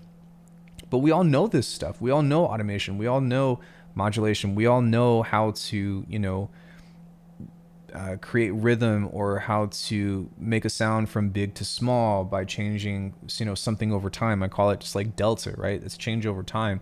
If you're evolving a sound, then that means that you're messing with some kind of effect to make it transform or evolve into what it was from when you first heard it. But even still, through all those processes, the more that you do this, the more that, like, if you have intention and you have a direction about where to go, the process becomes a lot faster. Now, I think that it's really important to talk about this, because there's a matter of cultivation when it comes into beat making in general. And I'm just keeping this as for beat making, right? Because this, like, I'm not a master at composition, but just for the sake of making beats. But there is a matter of making the beat first, then getting into sketching a composition and knowing the different structures of the part. But then there's a matter of building the taste of how to automate and how to create those changes over time, and creating stuttering and stuff and whatever. And that's what IDM did for me, or glitch music. I was doing that yesterday on my channel. But you can kind of see that once you get the beat down, if you're trying to make it more complex and this and that, you just kind of have to start breaking it apart. But that shouldn't necessarily like be a tedious process either. It doesn't have to be. if you're so caught up in building an 8-bar loop and you're sitting here trying to fiddle with automating something like through the whole time, then yeah, I could see that being a long process. But if you get the whole beat down and then you just start to deconstruct it as if you had a sample pack or you have all your loops, then you're just breaking your loops. You know what I mean? Like, take any of this stuff and break it apart. That's what you're like, that's one major thing that you can get from these sample packs. And if they sound good and they're inspiring to you, obviously, you know, there was a bunch of stuff that in here that I thought was really cool. It's a lot easier for you to have fun writing or to have fun sketching ideas or to have fun just, you know, putting stuff together, because that's what beat making is all about. It's about hearing something and then being like, what kind of beat sounds good over that? And then if you have access to the kicks and snares and hats or whatever, then you're just like, oh, great, it works out. And then it's all about you and your relationship with rhythm.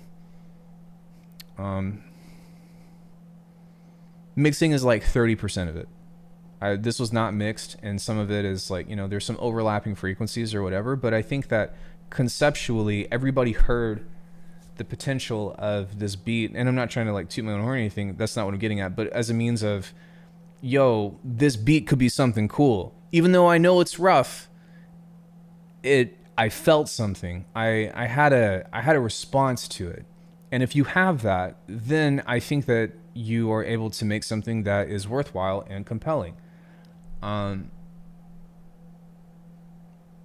how you make it unique is always going to be about how, you know, you choose to do that. In my case, I've got all these racks and stuff that I've spent countless hours building and all that, and so that helped me get to some of these other sounds.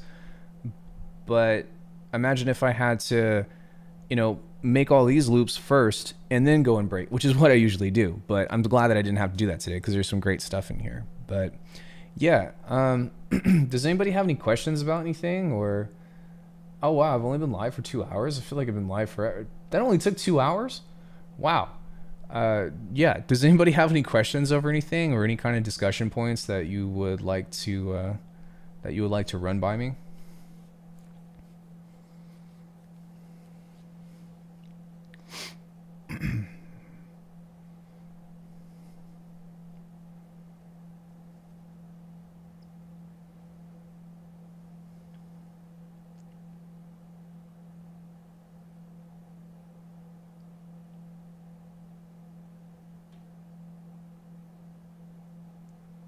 Was good to see you here. Thanks, bro. Yeah, dude.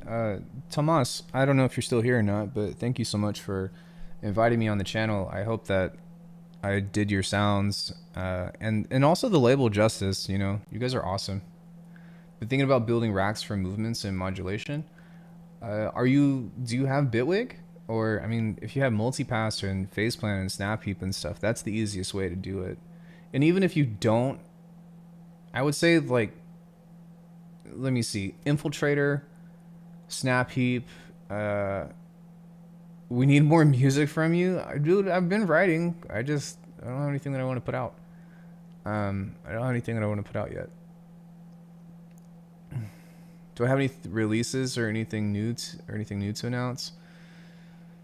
Nah, man. I'm just trying to improve. I'm just trying to improve my beats and submit them to the label, or submit some to the label, and hopefully make something that's of quality. I think that it's really important and also very humbling as well to just quickly mention, like, I feel like this was a really awesome collaboration, and thank you guys so much for having me on here. But like, I'm not signed to any label. I'm still a student. I'm still learning, still trying to get better. I do think that a lot of the ideas that I'm trying to convey kind of can reach out to anybody that is from beginner level to, you know, to way up here. But it's just been such a blessing to have met you all and to be able to kind of work with you guys and to just kind of talk about tunes and stuff. It's like, I have a great time doing it, and that's why I wanted to do this, is because you guys are great, and I want to see you all succeed. At the same time, I want to get better at beats. So, you know, what better way than to, well, be on stream and practice beats. I have a bunch of work in progresses, but I don't have anything to get out yet. When it's ready, you know, I'll let you know. There's a lot of stuff that I am working on, or that I have worked on, a lot of a lot of I don't know. I don't necessarily want to play any tunes on this stream because that would be kind of weird.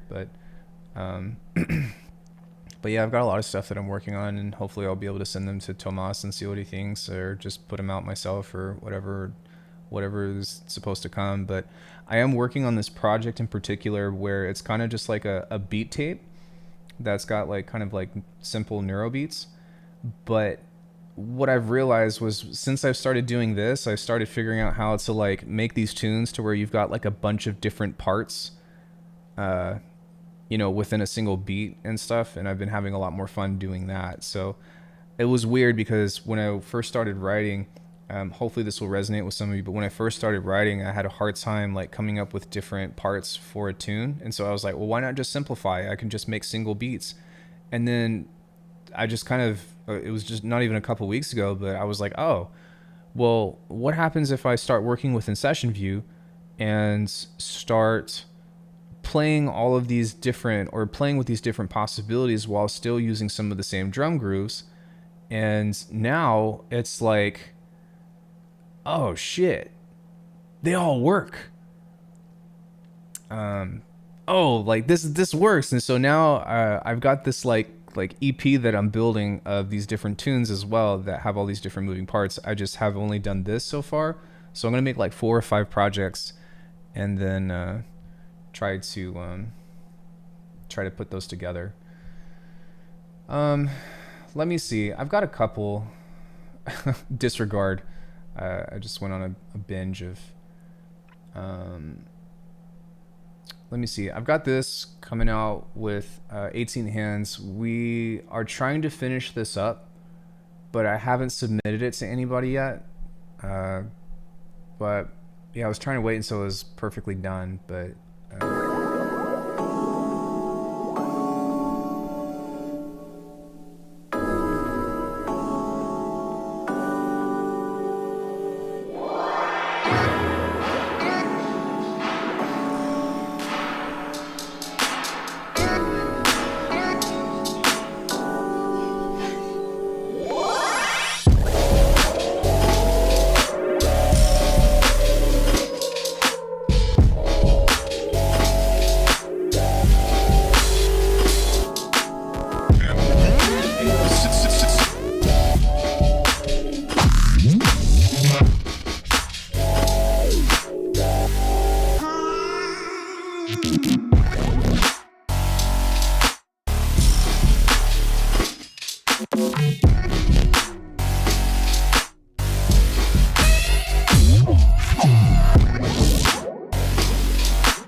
Yeah, this concept was mostly 18 hands, and I just went and put my drums, and I wrote that last part, the bow, bow, bow, bow, bow, bow, bow, and a couple of other things. But he had a really cool concept, and I was like, man, this is proper. So I've got one more tune that I'll play. Like I said, I don't want to just like play a bunch of tunes on stream or whatever, but this one is special to me because my partner and I made it. Getting Corey to write a tune with me. She's a classically trained composer, so getting her to write a tune with me was like a very big step for us, so to speak. But yeah, she didn't. She had a lot of creative input in this, but she initially like was pretty hands off. But she was the opera singer in this, and it was really nice. Thank you, I appreciate it, Zane. Yeah, this one I don't know what I want to do with this. I might just put it out for free, but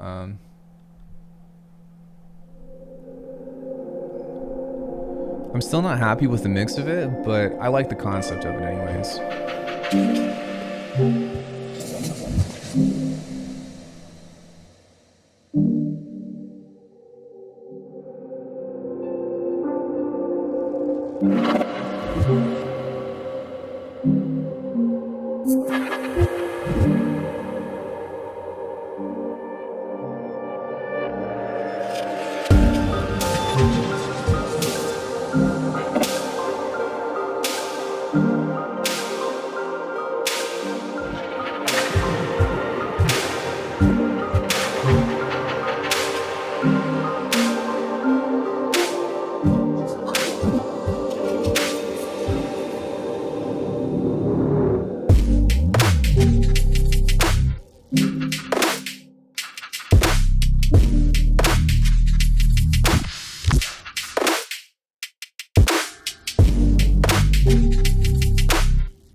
Yeah, so that's a couple unreleased tunes that we're trying to put a stamp on. I released an album in November called Eclipse, and then I released a single January 1st called Seance, which is on the YouTube channel, also on the website.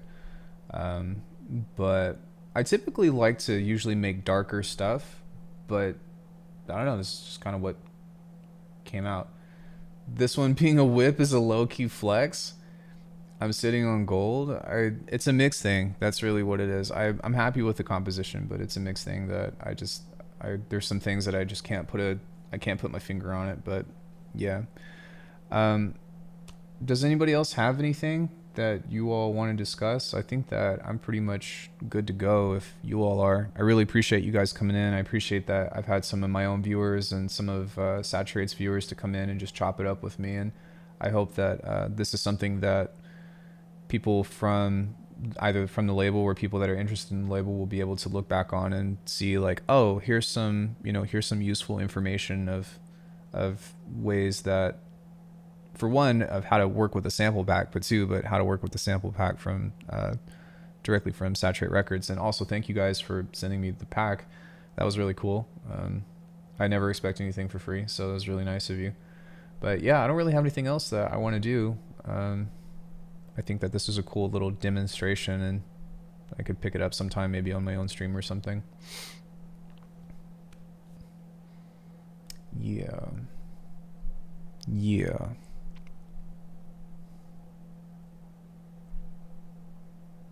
I just realized that the restream label is covering my face the entire time, which is not necessarily a bad thing, but it's kind of funny. That's hilarious. This is like covering my eyes, so I've got like restream sunglasses on over in the top right corner.